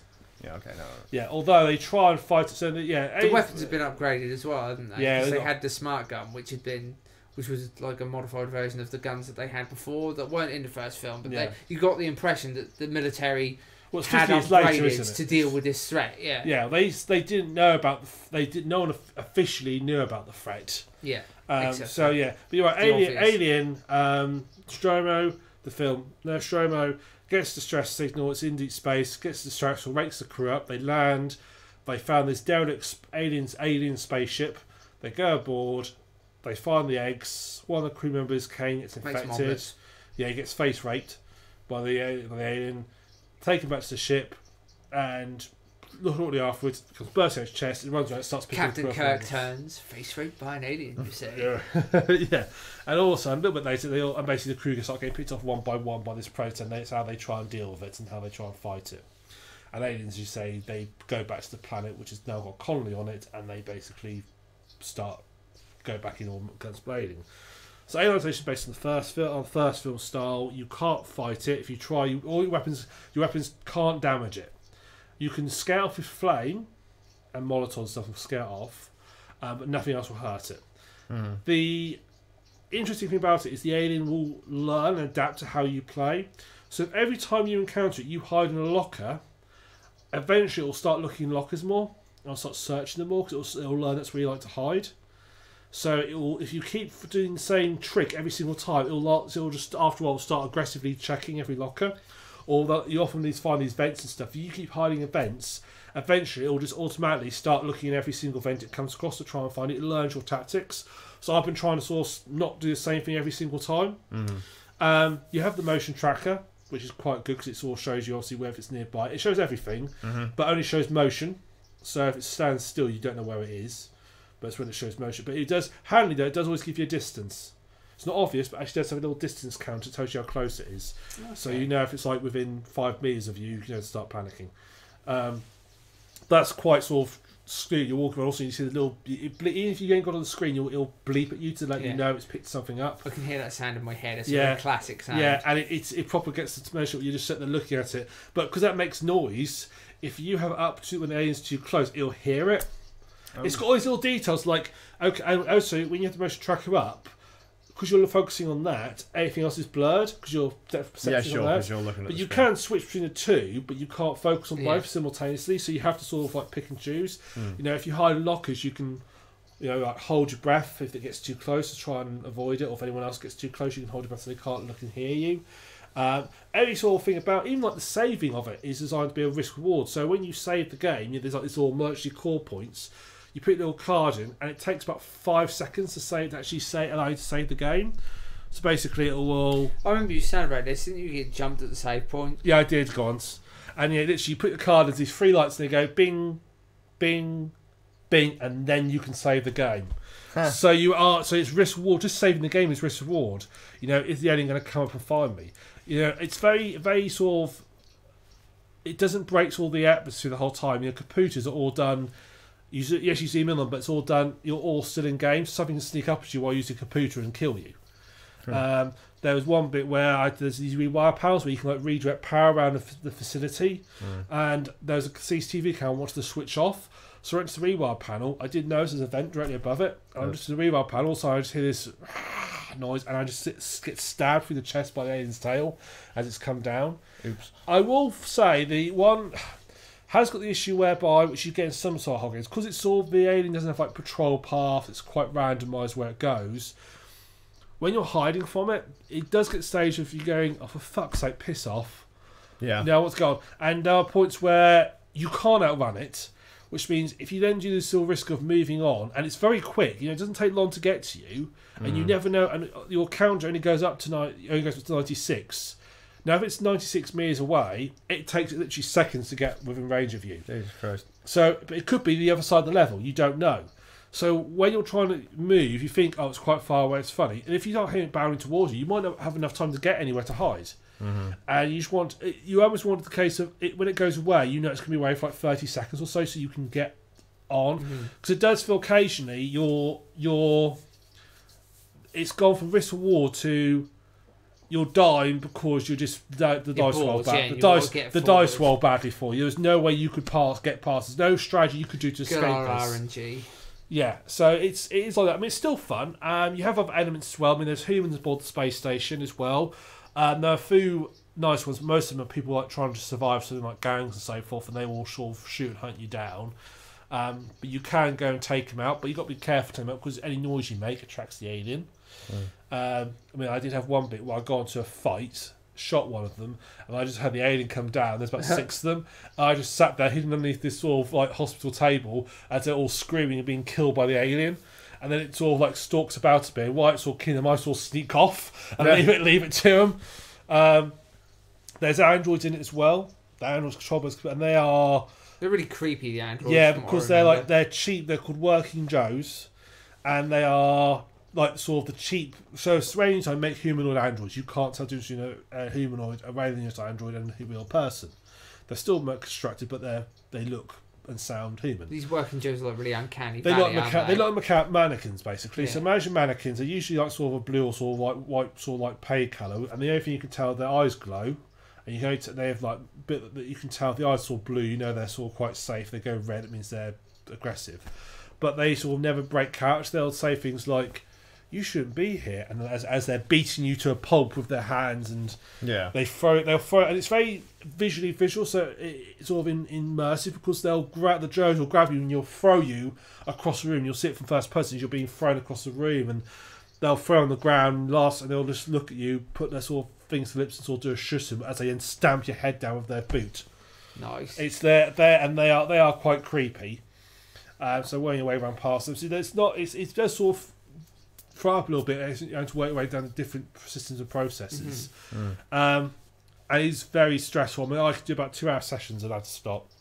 Because I'm too scared. It's just that you're constantly thinking so about what's going on. Exhausting. It is exhausting. It'd be nice to have some more breather moments. Bits where you know you're not going to get attacked. And there's a nice bit actually where you, which is really atmospheric, where you actually go back to the planet.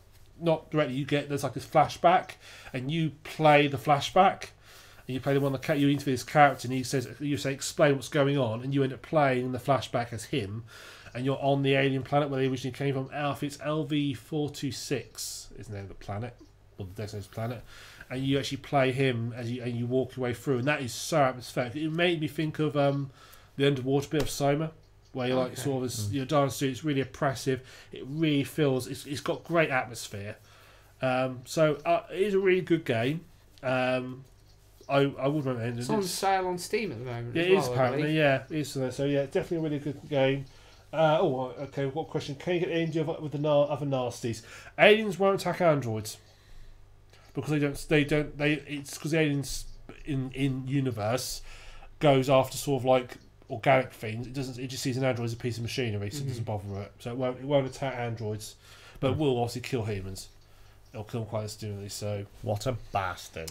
Yeah, and the game does like sort of throwing things at you. So there'll be situations where like you're just stuck in a locked room with a killer android, and you can kill the androids, but it's like sort of 6 headshots from a pistol to finish them off. Or if you're really clever with a wrench, you can whack him on the head of the wrench. But if you go at the right angle, they'll grab the wrench midway as you're trying to whack him, and they'll basically pull you in and smash you around the head. Bastards. They are quite creepy. It's very risk. It's a very risk reward game. Everything it's a risk reward. Even the so Nick, in the drive to transhumanism, do you think it's worth going through the stage of having working Joes? No. No, I don't think those. No. Or at least have them with a big like emergency stop button in the middle, but they can't be disabled. So right on the forehead. Yeah. I did just remember when I had a brain fart at the end of that talking to Shadowrun. I forgot to mention the combat entirely. Oh right, okay. Mention that there's combat. Let's rewind to the start of the podcast. All I really need to say about what have you been playing? All I really need to say about it is it's pretty much XCOM. It's grid based, and you like grid cover based sort of shooting and using your class abilities. So like obviously some characters are better at close combat, some are better with weapons, ranged combat and grenades and stuff.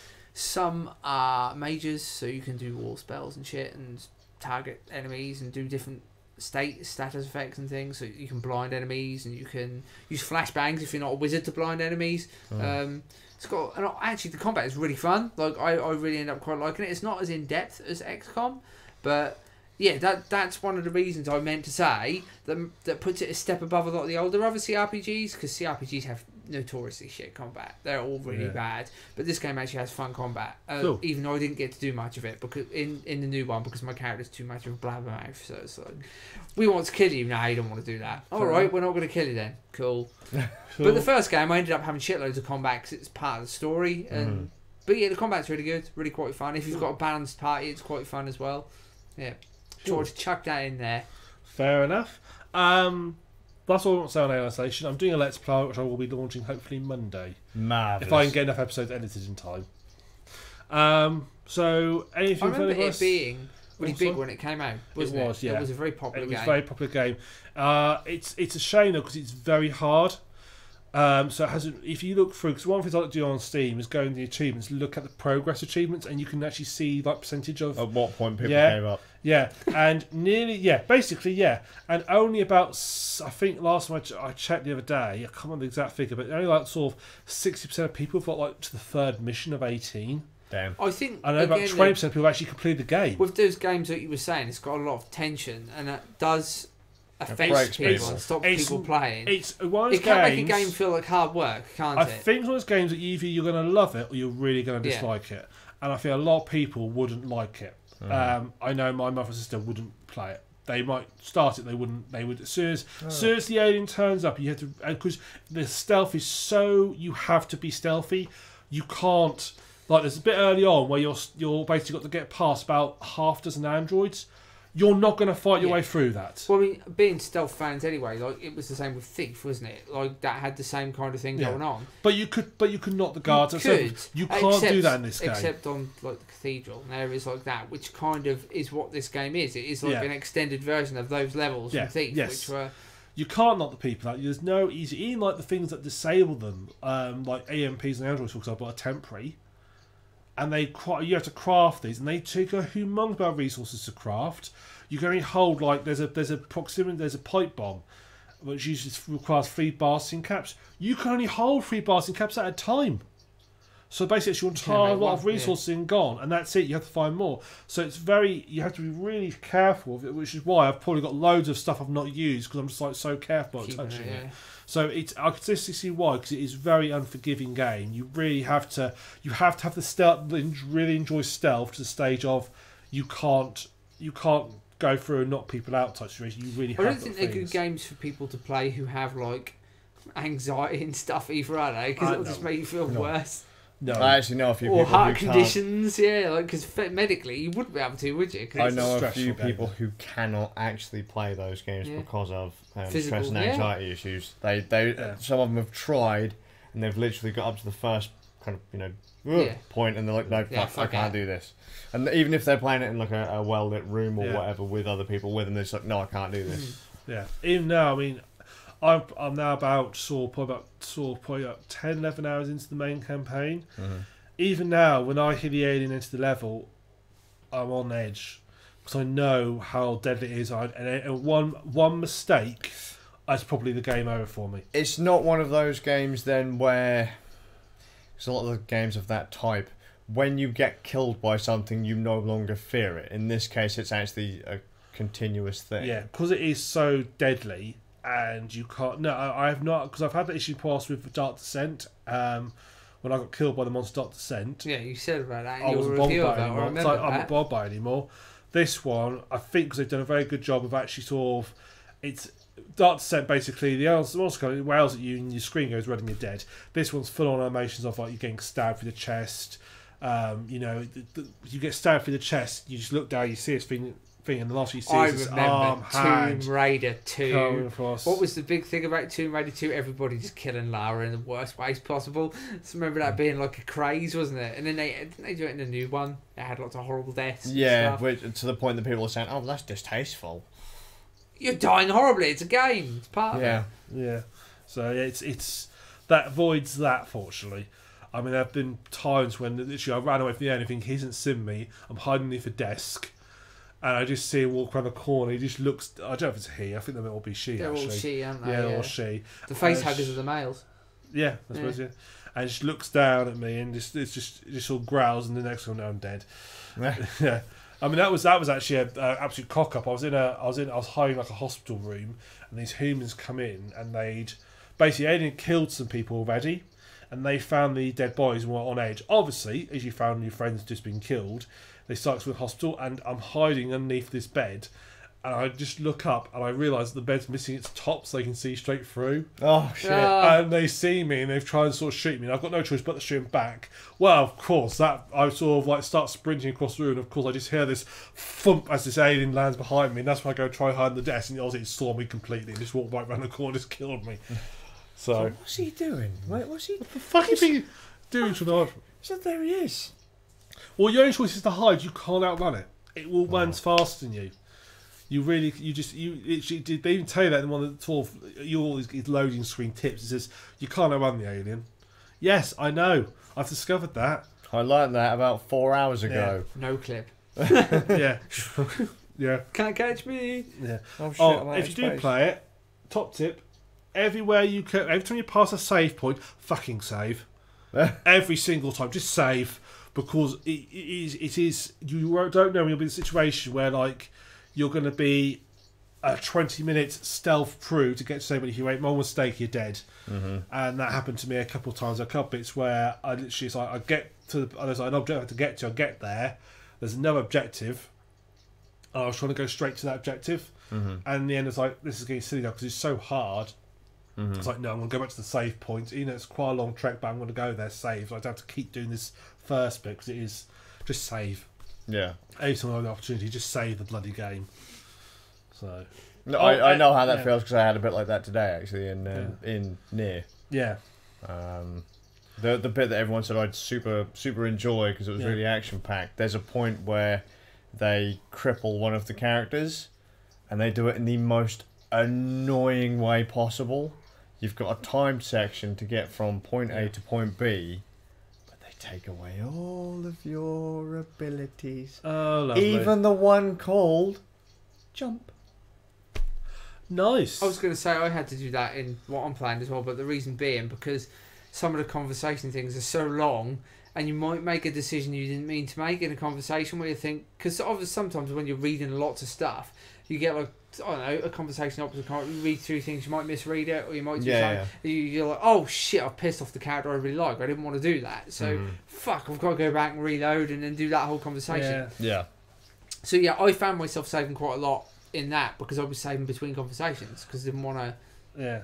Saves coming. Yeah, something more saves coming. The other thing I like about this is that it's a bit like old school games, is you'll get given an objective, but it won't handhold. It'll say, right, your objective is to contact the Torrens, which is the ship that brought you there. Your objective is to contact them. Off you go. Figure That's it out. nice, though.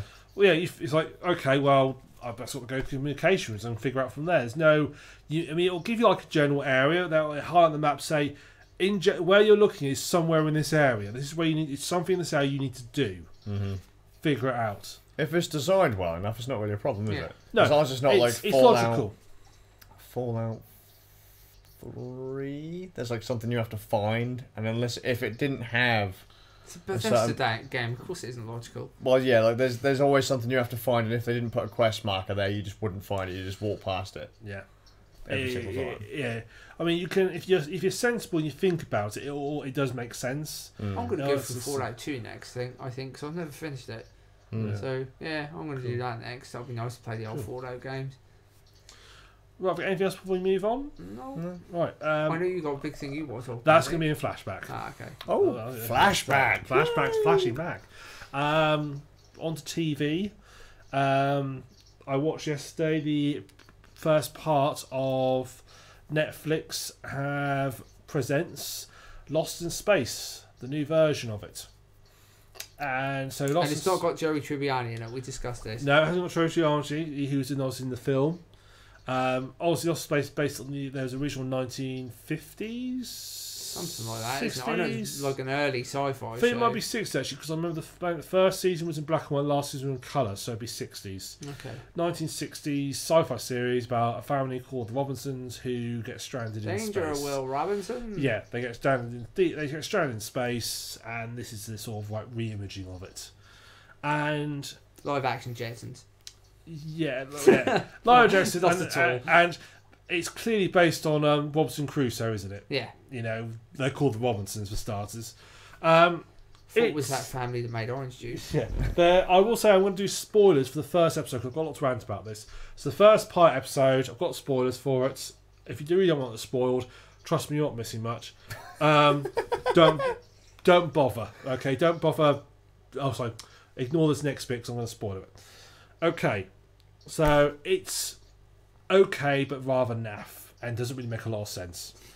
It's definitely. I think you told me on the way here made me laugh quite a bit. Right, I'll get to that. Okay, so first thing I noticed, right? Okay, so the TVC starts when they're on the spaceship, and they're playing. They're all strapped in, and the Robinsons are there, all of them there, and they're playing Go Fish.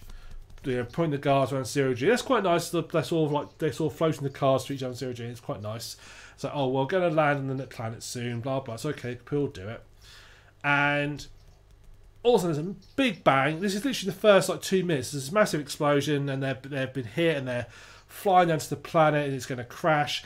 This is the thing that gets me. I literally, the first thing, what the hell? They show you a close-up of the counter, and it's counting down from 6,000, and it says 5,000 M. What does M mean? What does that mean? It means meters, okay? What does Kapur say?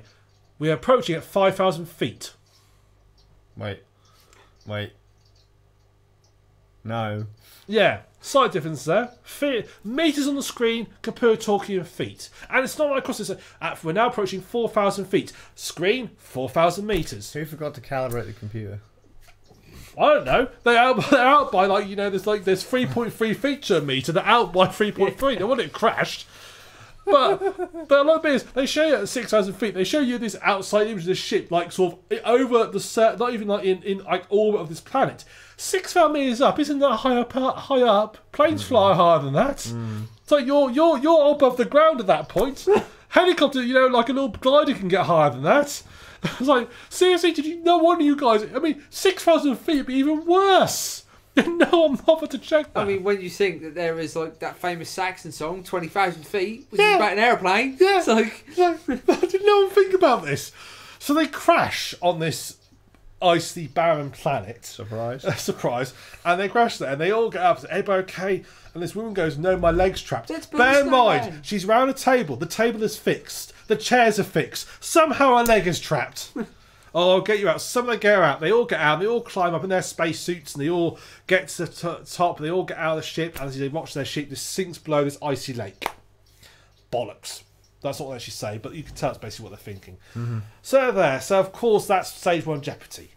What are we going to do? Oh, it's cold. Yes, it is cold. It's icy. Mm-hmm. Oh, how long before we can't get back to the? They think they can get back to the ship to like get a battery pack. So they've only got 6 hours. All these American shows need jeopardy. Why can't it just be slice of life in space? Yeah, it gets. Oh, trust me. They should just kept playing. Trust me, this gets worse and worse and worse. So they then say, right, what we do is we get a battery pack from the ship. I know. I'll get Will Robinson, who's like this 8-year-old child. We'll get him to swim down. Then he can pick up because he's small.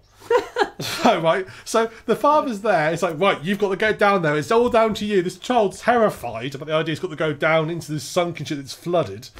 While he's doing this, one of his daughters jumps inside to go in instead. So she swims down there, gets down. He's still saying, "You get back." Bear in mind, they started a minute ago. Oh, we've only got 3 hours for the lake freezes. Not freezes over, freezes. Right. So she gets down there. She's in the ship. She goes into. She's going to take too long. She's got to go via the rear airlock rather than the top hatch, which he could get, but that was jammed, so it was too small for her to go through. But Will could get through it, which is why I'm going to send him. So they get in there. And as she's coming back out, she notices the water's starting to freeze. Bear in mind, it's a bomb lake. They're all up top, their helmets off. It's that cold. The whole lake is freezing. Okay, the whole lake is freezing. Not the surface, the whole lake. But they're also their helmets off. For how bloody cold is this? But it's warm enough that you guys are fine. But the whole lake is freezing. She swims up and she literally gets to the top, and you just see her hand sort of frozen on the surface of the lake. The whole lake freezes around her. And she's just stuck there. They say, it's okay, your suit will keep you warm. Bloody hell, what that suit must be good. And that's how Will Robinson learned to never trust his parents again. Yeah, right. So they then sit there thinking, well, what are we going to do? And Will had noticed, bear in mind, somehow, it's what they all got out of the ship, they managed to build this little habitat out of something. I don't know where it's come from. They've got this like fold-out habitat, where they've kept that. Because they weren't yeah, well, they noticed earlier, they noticed in the distance, there's like this sort of white fire in the distance, and Will realises it's magnesium. And they say, oh, that's good, magnesium burns very hot. And you know what makes it hotter? Ice. No, water makes it hotter, not ice, water. And we can use it to get her out. I thought, I'm pretty sure magnesium explodes when it comes into contact with water. I might be wrong on that, and I know sodium does, but I'm not sure. I'm thinking magnesium explodes when it comes in contact with water. Any chemist there, just tell me. But so it's like, we'll go get some magnesium. So off this youngster go, they go trekking off to get some magnesium. At this point, of course, the mother with her broken leg, it can't just be a broken leg, can it? No, she's got to have this medical condition called compression syndrome, where her leg's got too much blood in it, and they now need, because the one in the leg is actually like this medical doctor. Greek medicine. Yeah. Well, the one in the leg is the doctor. She's like a medical practitioner, so she knows medicine. So the one above, who's like sort of the bratty teen, I've changed that, haven't they? Because wasn't the doctor a bloke in the original? No, there's not. No, you know, if you doctor, he was the one that becomes a monster in the film, wasn't he? He's not in. No, he's in it, but he's not in this bit. He's not by this group. Okay. This is not. He's separate. That's Zachary Smith. He's separate to this group. This group's just the Robinson family. He also forgot to calibrate his thing. Yeah, he did. And so she says, "Oh, you're going to have to do an operation to the bratty teen. I'm going to talk you through how to do." She's in the ice, frozen. I'm going to talk you through how to do an operation on her. It's like, for God's sake, do you really? This we don't need this bit as well. Oh, she can't have a broken leg, which she got somehow broken by being trapped on a table that doesn't move. They've got to have an operation on it. So they start doing so she talks her through an operation, of which of course she succeeds at. Meanwhile, the father and the son, they've gone to this magnesium place. And they've got some of the magnesium. The son says, "Oh, you need to be careful not to create a spark, otherwise you'll set the whole thing off." The father gets literally about a cupful, goes, "Yeah, that'll be enough." He didn't even know what it was a minute ago, yet he knows it's going to be enough to save his daughter. Good. Of course, at which point we can't. It's still not enough jeopardy. She'd be dead anyway, surely, but never mind. Yeah, well, she's got 6 hours. The suit will keep her warm. She's got 6 hours of oxygen. Why the ice hasn't crushed her yet, I don't know. But she's fine. She's all right. So he goes, right, okay. At this point, of course, the cavern collapses and his son goes flying down out of the cavern and gets lost somewhere. Okay, he gets lost in a bloody temperate forest. So we've gone from this really cold ice pit that can freeze a lake in seconds to a temperate forest literally next door. It's like, what the fuck is going on this planet? Okay. World of Warcraft or something. Yeah, it is. About your ice suit. Oh, we're in a wood zone now. That's fine. It is. So he lands there, and Dad says, "Look, I'm going to have to leave you. I'm going to have to come because I need to save the daughter. I'll come back for you." He goes, "Okay." He said, "Well, there's lots of foliage here. That means prey animals in it, which means something eats the prey animals." He goes, "You'll be fine. You'll be fine. I'll come back to you." So he goes back to rescue the daughter. So Will wanders off.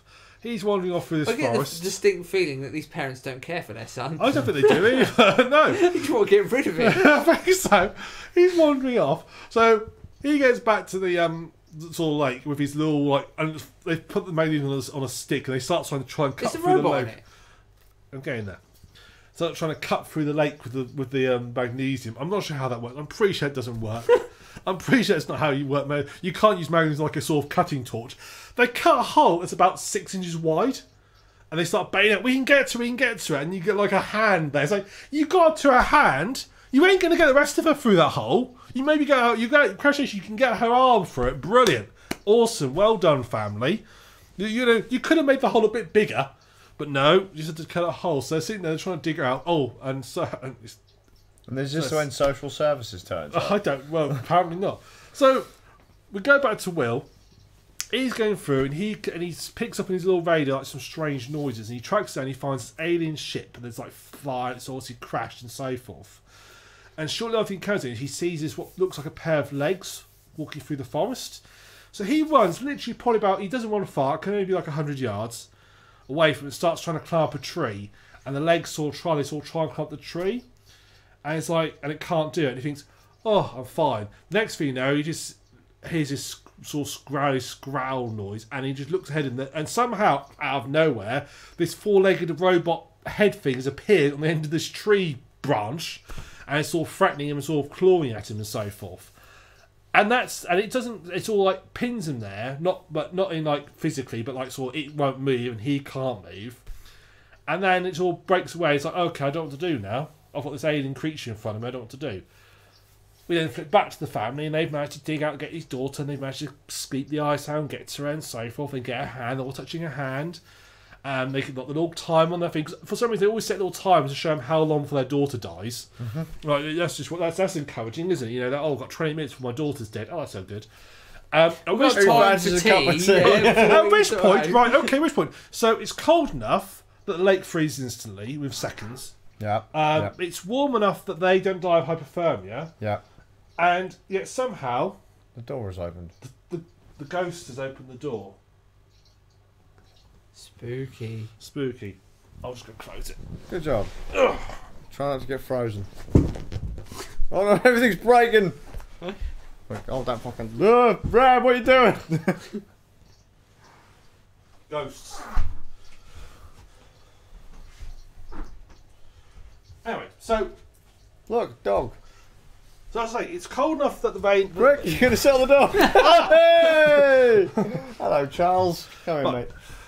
So it's cold enough. Charlie, join us on the podcast. It's cold enough that it's not free. It's the lake freezes instantly. It's warm enough that they're not dying of hypothermia. It's also somehow warm enough that it can rain. And they start. Yeah, it starts raining. They all start panicking. Oh no, it's raining. Which means, of course, as soon as the rain hits the water, it's going to freeze instantly. I'm pretty sure that water would have frozen instantly if it was going to freeze. I don't think the rain's going to make much difference because the fact it's raining means it must be warmer. Just me. Again, I'm no scientist. I don't pretend to be a big scientist, but that seems logical. Anyway, we flip back to Will Robinson. It's now dark. Okay, it's gone from daylight to dark. No, it's now dark. Okay, at which point you hear this crackle and thunder, and you look over, and there's a blood and the burning wreckage, which has been sat there probably for several hours now, doing nothing but burning, has now, at this precise moment, decided to set fire to the forest. It's like, so the forest starts catching fire. So he sat there. The alien creature in front of him sort of looks like it's dying. He's been chatting to it. It looks like it's dying. Bored it to death. But now the forest, for some reason, the fire seems to revitalise its legs. Its legs walk from underneath it, but the legs can't get to it. And rather than it, just dropping down, he decides to help it by sawing through the branch, so it falls down onto its own body, right? Which he does. At this point, he sort of saws through it, falls down.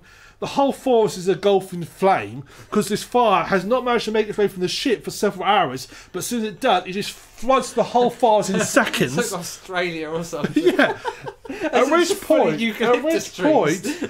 point, this thing then comes back, picks him up, and like says, "Oh," as it's sort of like, "Oh, you've saved me, I'll save you," and just carries him away across the woods. Okay. But this thing that was trying to kill him. The thing that looked like it was trying to kill him a minute ago has now saved him. Okay.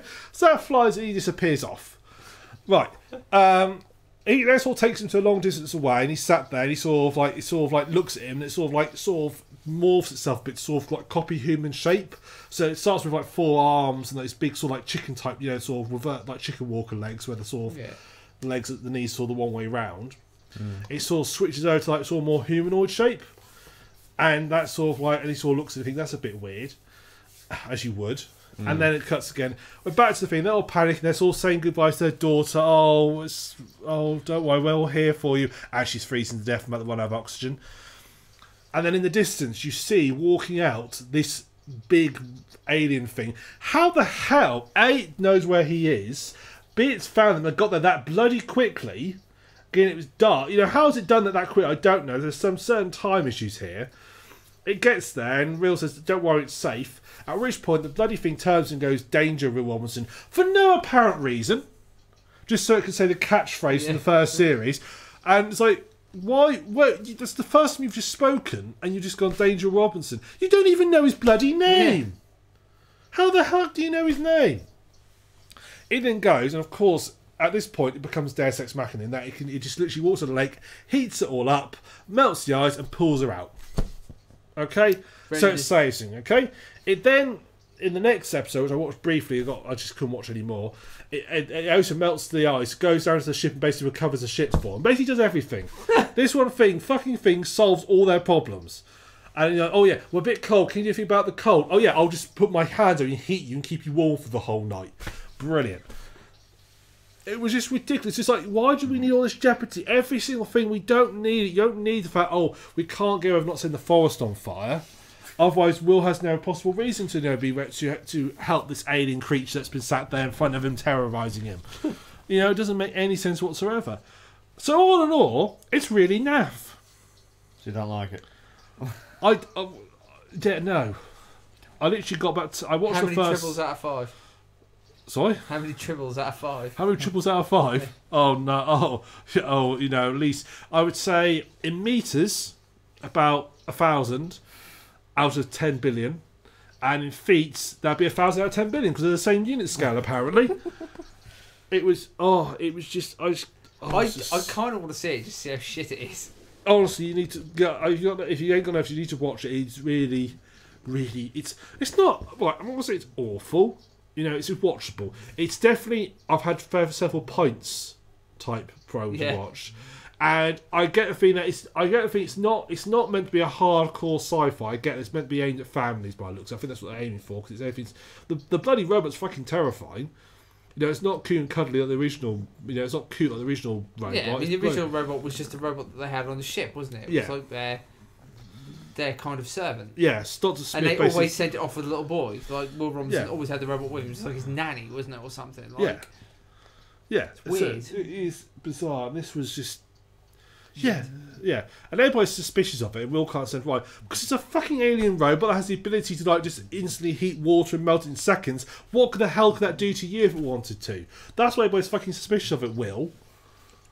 Stupid idiot. I don't like kids in TV programs. You said that like a safety advert. It can melt water in seconds. Just think of what it could do to you. Well, yeah. So, no, it's not brilliant. I'll probably watch it when I'm drunk. Microwave alien. That's what you need. Well, yeah, it just literally spends. All the whole family all obviously quite nervous of things. Just walking around the ship because the ship's covered in water. They presume they've got it out of the water now at this point.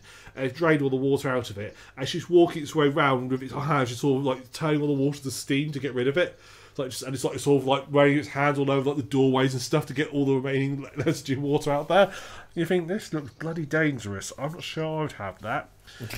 And of course, you do actually find out it is bloody dangerous because there's a space station which they're meant to be going to, which is like saviour from Earth because Earth basically gets another extinction event. So do they then take this alien away from its natural habitat? The alien wasn't its natural habitat because it crashed its own ship there as well. Okay. So it forgot to calibrate its distance. Yeah, it was. Yeah. But when you said at the start, like, oh yeah, it's an M, what does that mean? I never like to guess because it just reminds me of like old video games where it's clearly set in a medieval time period, then all of a sudden aliens. Yeah. You can't guess things that you think are quite obvious. Well, there's this space station which is like meant to be obviously their habitat where they're going to live when because the Earth is dying off. But there's a bit where there's a problem on the space station, all the alarms going off, and they look down a corner. It's one of these alien things just going out there, just blasting everybody with its hands and killing everybody. That happens in the first episode as well. So clearly they're not good guys. Well, there you go. But obviously this one will be a good guy because it's because Will Robinson saved its life. So therefore, it's now a nice. It's like that film. What was it? Enemy Mine. You ever seen that film? I've read the blurb on Wikipedia.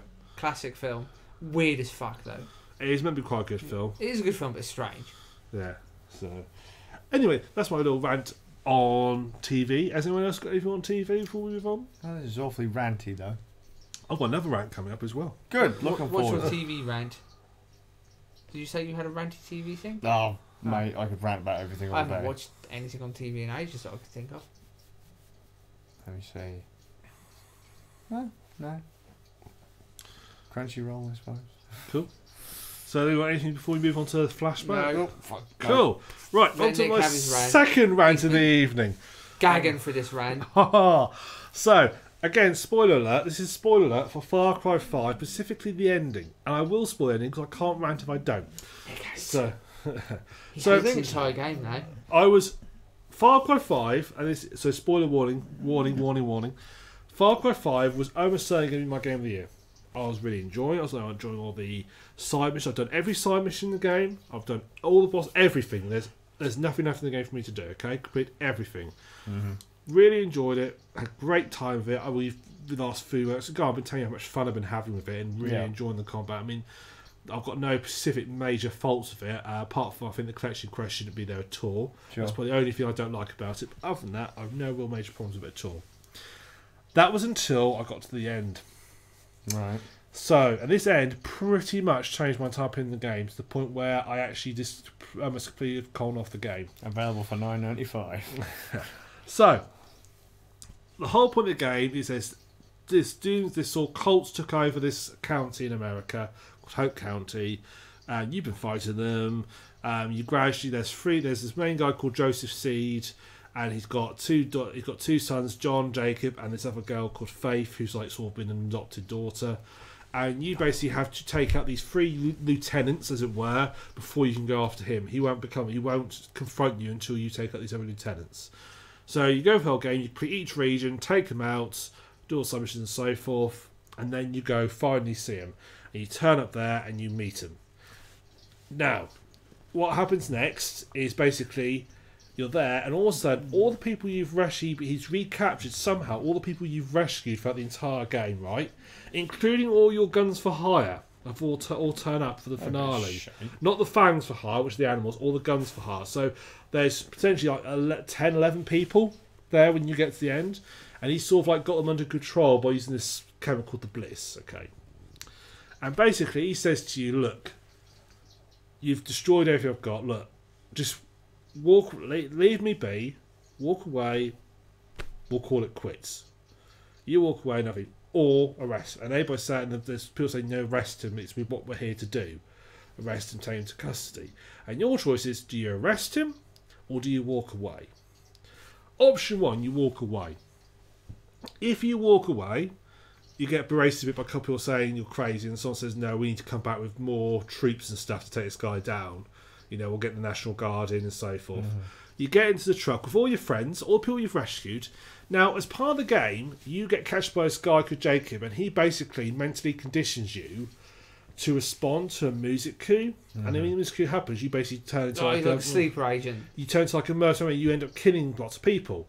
And basically you get trained to at one point you even kill one of your main allies as part of this music cue. While you're in the truck all going away and you're driving away, the chef puts the radio on. Guess which song starts playing on the radio? That's one ending one. Okay. That's what I call the sensible ending. Ending 2. Wow, that's the sensible ending. Oh, you wait, you'll like this. Ending 2, you arrest him. So you arrest him, and you get into a boss fight with him and so forth, and you have to basically rescue your friend. So your friends basically all turn. He basically sort of like mentally controls with this psychic drug, and they all turn on you. You have to basically fight them, knock them down, recover them, and they become your side. And gradually you sort of bring them all to your side, and you rescue all the people you've rescued. You're going to fight everybody, okay? So you then try to arrest him. And he basically goes on about, they say you're under arrest for this, and he basically says, like, well, apocalypse is going to be here, the world's going to end. At which point a nuclear bomb goes off. Okay? A nuclear war starts. You have to get in a truck, and you're literally fighting. It's like in the firestorms of this nuclear bombs that keep going off around you. Okay, you're driving the fire this truck, or trying to escape and get to a bunker, as the whole presumably of America, is getting nuked. Right? Okay. Well, what basically happens in the background story, hidden away in like a brief radio, because there's radios in the game, but you don't really listen, but it's not like obvious what they're talking about. It's hidden away in one brief news report. They mention that Moscow's got nuked. In this world, Moscow, so obviously the people on the brink of nuclear war. That's the only clue there's nuclear wars you're on the brink of nuclear war, which I completely missed. The only way I know about it is I read it on TV tropes. That's the only way I know about it. There's nothing to basically warn you about this in the whole game. It's so subtle, you might as well not mention it. So, going on, you ride all the way through in this massive nuclear apocalypse to a bunker. You get to the bunker, you then crash the car, right? All your friends are killed. Everybody is killed in this car accident. Just you and Joseph Seed. He grabs you, drags you down to the bunker where you first meet the main guy who basically saves you initially from the cult. Joseph kills him and he ties you up to a chair and basically says, good, well, we're now sort of all that's left. And when the sort of fire goes out, we can start the world anew. And basically he kidnaps you and holds you hostage and you're just stuck with him. And that's the end of the game. Okay? Wow. Now, I was angry, I was livid, because I thought, you're fucking kidding me. All that stuff I've done, I know it's all virtual, but all the people I've saved, the last mission I did was basically I helped this lady get enough money together so she could take her boyfriend and stuff and leave, escape. All that done, all the people I've rescued, all my friends I've rescued and spent time with. Fucking hell, one of my friends, he just had a baby daughter who I had to rush and get to help get delivered, alright? All gone. The whole point, everything I've done has basically been for now. That's like rush ending. Shock that horror. Was fucking awful. I mean, it would have been better if the other ending hadn't have been shit as well. Like, if there'd have been like, I don't know, either a payoff or something that said that there was a good reason for you to let him live. Like, I don't know, the nuclear war happens. Oh, because you've spared him, he helps you get away. That would have been way better. Yeah, exactly. I think. It would have made more sense. Yeah, because you actually spared him, he's got the foresight to think, all right, I'm going to help you out. Because it's subtly hinted at that you should walk away, because there's a point where you take it on with the tenants, and she's basically says he's going to give you a try, and she's been tortured, she's broken at this point. She says, look, I've had a bar knife and stuff. If he's going to give you a choice, you just need to listen to him. Especially considering the recurring theme to these games, at least from 3, seems to be that the bad guy is kind of not always the bad guy. Like you had that with, what was it, number 4, Pagan Min? Like that was the idea. And you just get a feeling that it's all good thing. It's like, it turns out the Doomsday Cult was right. And it's like, so in that case, I've just murdered all his followers for no real good reason. Yeah. And it's like, I just actually sat there, I just sat there in the evening, I just looked at it and I thought... It's not like it's even a clever, we get like, I don't know, you kind of think, oh right, that's quite clever, I've done this and I should have been doing this. But it's not, it's not even... He's dropped a nuke on the whole game. Yeah. It's like, well, that's just ruined everything then. It's literally just everything I've just done is for nout. What the fuck? And that pretty much put me off the entire game. Wow. Because I was so pissed off. All that stuff I'd done, all these people I'd saved, yes, they're virtual people, but the fact is I still had to go have to do it, and it's all just for nout. It is literally because the whole world's burning in flame. Except North Korea. Except North Korea. It's like, for fuck's sake. I did find there's actually a third ending, and now the theory going around the various forums that the third ending is actually the real ending. So how did you get the third ending? The third ending. So at the start, at the start of the game, you go to rest him, and you land a helicopter, you go up to rest him, and he basically offers his arms to you to put the handcuffs on him. If you don't do anything for 90 seconds, the sheriff basically there says, do you know what, there's only 4 of us here, this is a stupid idea, we'll come back with more guys, and you all leave. Yeah, they did the same thing with 4, wasn't it? You could just sit there and then the end would happen. Yeah, so basically in 4, he tells you to wait. See, because I thought that was a cop-out as well, because I think all the videos I've seen of 4 just made me think, I'd have picked this game up if there was an option to play for that guy. I would have quite enjoyed playing for that guy, but there's no option. Yeah, that's the way Far Cry works, is you retake the island and so forth, paint the world your colours, so you are fixed to who it is. Yeah, which is boring. If you're going to have these kind of big characters, it would be far more interesting to give you the option to work with them and learn more about them, and then maybe play off the idea that, you could get for a point in the game they do something and you think, oh god, they actually are bad, but then you might think they do something else. You think, all right, are they crazy? Am I crazy? I don't mind how having a one-sided campaign where you always are on one side. I don't mind that, but just not have any sort of nice way out of it. Yeah. I mean, if it would have been far nicer if, as you say, the ending where you walk away ends up on up, and that would have been a far better solution. And then it rewards you for the fact that you listened to what one of the lieutenants said, when she said walk away, and she warned you, and you listened to her and actually did that. That would make sense and it would work. But the fact that either way, what would have been the perfect thing in that situation is you walk away. Something happens to get him on the bus. The thing happens to make you go, fucking, I'm going to kill everyone, and he's the dude that stops you killing everyone. That would have been a good twist. But yeah. No, that would have been. Now that. So why aren't you writing for Ubisoft? I should be right. Well, I would never write for Ubisoft. I accept Far Cry's have never had great storylines. They never have. They've always been very simplistic. I don't mind that. I don't mind a silly storyline. But that was just such a broadside hit. I was like, what? Yeah, like you say, it just pisses over everything you've done, and it kind of, that's not fun, Like, you want to have at least some kind of resolution. Yeah, it felt like I've wasted my entire time, basically. Yeah. All the fun, because all my dog's dead, Beamer's dead, Peaches, my cat's dead, Cheeseburger the bear's dead. Motherfucker. Yeah, all my various things are all just. Can I throw out there? That's actually one of the things I really dislike about Nier Automata. That same thing, that the whole thing, and they kind of telegraph, they hint it from the very start, that the whole thing is pointless. Yeah. Yet you're still doing it, and they're still trying to make you feel something for it. Yeah. But it's pointless. Can I just say that the game I completed recently, the ending had a completely different effect on me, and I thought it was really good.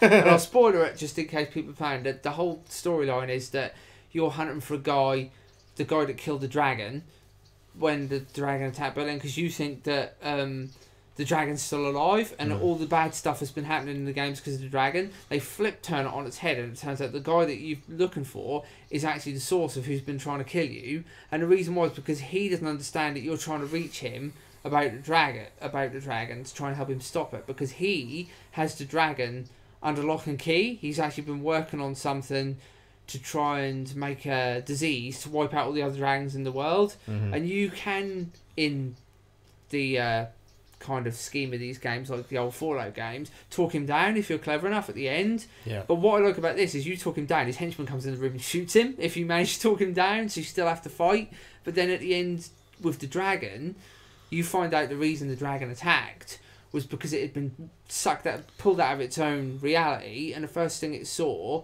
was a city, and its whole thing is powered by nature, so it freaks out because it's realising that it sees the world as dead, and that's why it attacks everything. So you kind of realise it's not the bad guy, and you get the choice of whether you want to let it live or not, which I chose to do. And what I liked is some of your team are like, oh, I think that was a bad thing to do, and another guy in your team said, well, no, actually I think you did the right thing. I think letting the dragon live was a good thing. And I found that to be quite a good resolution, because there were 4 or 5 options there that all had good and bad turnouts, and I like that. Was that you're never really sure whether it's the right or wrong thing, regardless of what you do, but then it could be. And I kind of got you do get a little bit more resolution with that ending, because you meet with one of the other dragons and he hires you and is like, I'm going to take you on because you're really good, and actually you did the right thing because she's actually kind of, I like that. That's good. You need more games that have those kind of endings, not those are games long dead though. I suppose so, yeah. It only seems to be indie developers that are making those, or... There is a theory that the ending you have, where Ava gets news, is actually hallucination. The whole reason that theory is based on is the fact that, being a Far Cry game, they don't want the fact that you made the game not finished. So after you get to the last cutscene, you just instantly spawn back into the map with all any quests you haven't done undone, and all the characters are still there and so forth, so you can carry on. They've got any outposts left to do and so forth. So, but then if you put your mouse over Joseph C's territory, he has a cross through him, so he's been dealt with. Right. So there's a theory that is one people's theory, but I think that's just clutching at straws in my mind. Is there a season pass, like DLC waiting to come out? There is, but the DLC is not in any way related to the story. No. So basically, DLC, there's going to be one where you're going to be in Vietnam. There's going to be one where you're on Mars fighting Martians, and there's one where you're going to be fighting zombies. Which, coincidentally, throughout the game, you collect comic books as one of the collection streets, and the comic books are based around Martians, Vietnam, and zombies. So it's also you're going to be playing in the comic books as well. That'd be interesting. I mean, it's just got so many nice things to it. They just fucked up the we last managed to write a better ending in 10 seconds. Yeah, mechanically and all that, it's sound. It's just literally the story's a bit jank. The last 10 minutes fucking ruins the whole game. In my opinion, it literally the last 10 minutes ruins the entire game. It's a shame, isn't it? I've never. Far Cry games. I don't hold them up there in the world of William Shakespeare, but you at least expect to have some resolution. Like I want at least a nice-ish ending. It doesn't have to be sickly sweet, but it has to have at least a nice taste to it. Go on to one of your more favourite series with Deus Ex that had the multiple endings, and they were more interesting. Yeah. And didn't have none of them in that first game were necessarily good or bad. No. Well, some of them were bad, but I mean, even the transhumanism one where he becomes super powerful is not necessarily good or bad, is it? No. It's kind of... It's that they cheaped out and went shock horror. Yeah. That just seems to be the thing that a lot of games do these days. I think they're trying to be more. Well, this will really throw a spanner at the players, but they just end up pissing everybody off. But to do that, you have to do it intelligently. It has to be a good twist where you go, okay, I think the problem was it was too subtle. The lead up to it, and the clue is there is a clue there, but it's one clue that if you don't happen to be listening to the radio station and hear it, which half the time you're not because you're busy doing other things, you're going to completely miss. I mean, there should be, there could be clues that you find loads of newspapers and so on. There could have been clues in that. There could have been. Could have put clues in there that the world isn't as good as it looks. Yeah, a good example of that ending reversed and done well is like with The Mist, the film The Mist. Where have you seen the film The Mist? Does anyone mind about spoilers for the film The Mist? All right, at the end of The Mist. They're basically resigned to the fact that the basic storyline is they're trapped and there's mist, and the mist brings monsters, and you think the world is now being overrun by these hideous HP Lovecraftian monsters. And the guy gets away in this truck. I can't remember exactly what happens, but I think the truck breaks down and he knows him and his family are going to die, so he pulls a gun out and he kills his wife and his child, and then the mist clears a little while after, and then search teams come along and he gets rescued, and you're just like, oh my god, he's just killed his family and he was just 5 minutes away from being rescued. And that was kind of a good way of doing a kind of not a cop-out ending, but a devastating twist, ending. He was almost saved and he didn't know it, and it's just yeah. Whereas this obviously is the opposite. It's just they fuck you over for no reason with no kind of clever twist or anything. Plus, not being funny, it has got some rather unfortunate implications, particularly if you play as a female deputy and he has you trapped in a bunker, tied up. There are some unfortunate implications there. Well, I think there might be the other way as well, but then again, no, because he is he's super Christian, isn't he? So he couldn't be gay. No. Yeah. No. It is just, yeah. I've never gone from liking a game so much to really being pissed off and not liking it in the space of so quickly. Mm-hmm. Not after 57 hours. I think there have been games with shit endings at the endings that put me off. I'm used to shit ending in games. I'm used to shit ending in games. There are very few games that have decent endings. Most games have shit endings.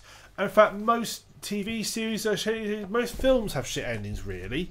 Because it's I don't know. There's a lot of games where I've been okay with endings or thought they were good. There's not many that jump out at me going, "Oh God, that's terrible." Like, I mean, they range from shit to endings. There aren't many games with great endings, and this wasn't even like shit, and this was just diabolical. I've never been so pissed, and it's a series I love. I've never been so pissed off. Games, I don't know what they were thinking. I hope they change it. They weren't. I honestly hope they actually change it and actually fix it and actually redo the ending. like Mass Effect, like your purple ending. Yeah. Let's change the colour. Yeah. See, but I didn't mind Mass Effect's ending. People complain about Mass Effect. I didn't mind it at all. Yes, it was a little bit out there, but then to be fair, it was always going to be awkward to end that game, no matter what, because it's so complex. You can't easily end it, whatever you do. You can't have a definitive, this is the end of the game, anyway, whatever you do. Same thing with all these long-running games, it's always hard to end them. But I didn't mind the ending of Mass Effect, but this one, really bad. I mean, what the fuck were they thinking? Who said, I thought that's a good idea? This won't piss anybody off. Well, like you say, like if they did it, but it's not, oh, he's got you tied up in a bunker, that the end stretch of the game is you and him are in the bunker and then you've got more shit to do, with the stuff going on, like maybe you've got a chance to get out there and help your friends, or maybe and then you're working alongside a guy you vehemently disagree with. It gives the game a bit more brevity, doesn't it? Which it doesn't seem to have at the moment with this. No. Shock horror. So it's a brilliant game, but when you get to the stage where you have to confront him, don't. Just stop there. Write your own ending. Stop, and just don't worry. Save Alt F4. You're done. And that's it. Your game over. At that point, you've done every mission. His mission is more of a cutscene than anything. You've done every mission. You've 100%ed it. Just stop. We just don't handcuff him at the beginning of the game. Also, and then you get the actual which a lot of people think that's probably the proper ending. Because you go away, and then presumably then you go back to the National Guard and arrest him. I mean, that was the impression I got from number 4. Seemed like Pagan was an alright dude. Like, why would you want to kill him? Yeah. He gives you dinner, and lets you stay in his house. Yeah. Becomes your new surrogate father figure. Why would you want to do that dude in? He's cool. That's what I wanted to do when I played 4, was to basically just sit there and wait. You were told to wait. Wait. You get what you went there for. Game is done. Yeah. Did 3 have anything like that? No, 4 was the first one that did it. That was a little Easter egg. Because it's a very the reason I thought I went back to 3 was because I remember the villain was popular in 3, like he was in 4. Yeah. And he's not the main villain either. He's like some just lunatic. He's actually one of his lieutenants. Holds as the main bad guy, but Vass is one of everybody remembers. And and until someone pointed out to me, Vass is played by Nacho and Better Call Saul. They even look the same. Yeah. Which one's Nacho? In Better Call Saul is the sort of the one in the cartel who contacts with Mike, who basically doesn't want to be part. He's sort of like his second thoughts. His father is owns that upholstery, that sort of car shop. Yeah, same voice actor, and Vass was based on him. Oh, okay. If you look at Vass, I'll show you it. If you look at Vass, you look at him. He's the same look. They look the same. Yeah, and he played him in the live action prequel to Far Cry 3, so it's the same guy. That's pretty cool. Which is a weird thing. I never noticed until I realised it. So someone pointed out to me. I'd say 3 was probably my favourite. I've never really probably played any of them. 3 was my favourite of the 3. 4 was I did enjoy. Primer was nice. It's a bit different. Did Primer have a good ending? Primer had a really upbeat ending. You saw there's these two basically Primer. There's 2 other tribes that you're fighting against, and you're basically rebuilding your own tribe. As you rescue people, they go back to your camp, and you build your tribe. Eventually, you take out both the tribes, and sort of because they're really nasty. There's one which is a bunch of cannibals, and sort of like Neanderthals. And there's one but they're quite sympathetic because they are killing and eating people because they basically all suffer from what they call brain fever. And they're killing people because they think that will help protect them and cure them from it.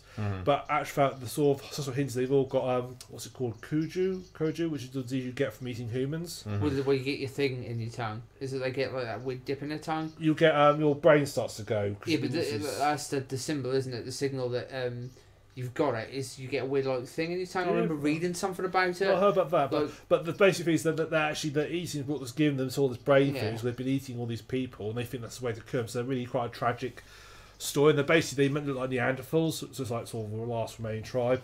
And the other good tribe, but like this insane like sun worshipping tribe that's to set people on fire. Well, yeah, there you go. they're insane. And that's quite weird. But when you get rid of that, you sort of go back to your village. You know, you've got with the other tribes.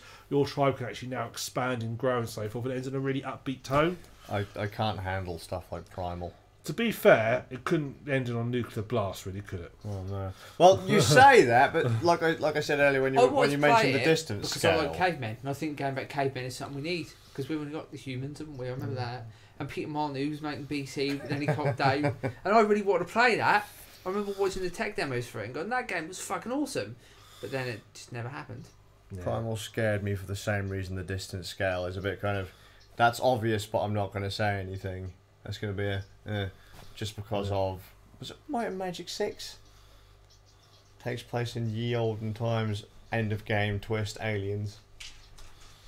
Yeah, Far Cry Primal doesn't do any of that, fortunately. Yeah, well, but that's what happens. Like whenever someone says this is Primal or this is set in a certain date, I'm like, something really fucking stupid's going to happen, and I just expect it to happen now just because of that one fucking game. No. It has got its weird moments because you know Far Cry's always had those weird moments where like you have like a boss battle or a disco sort of like background type thing.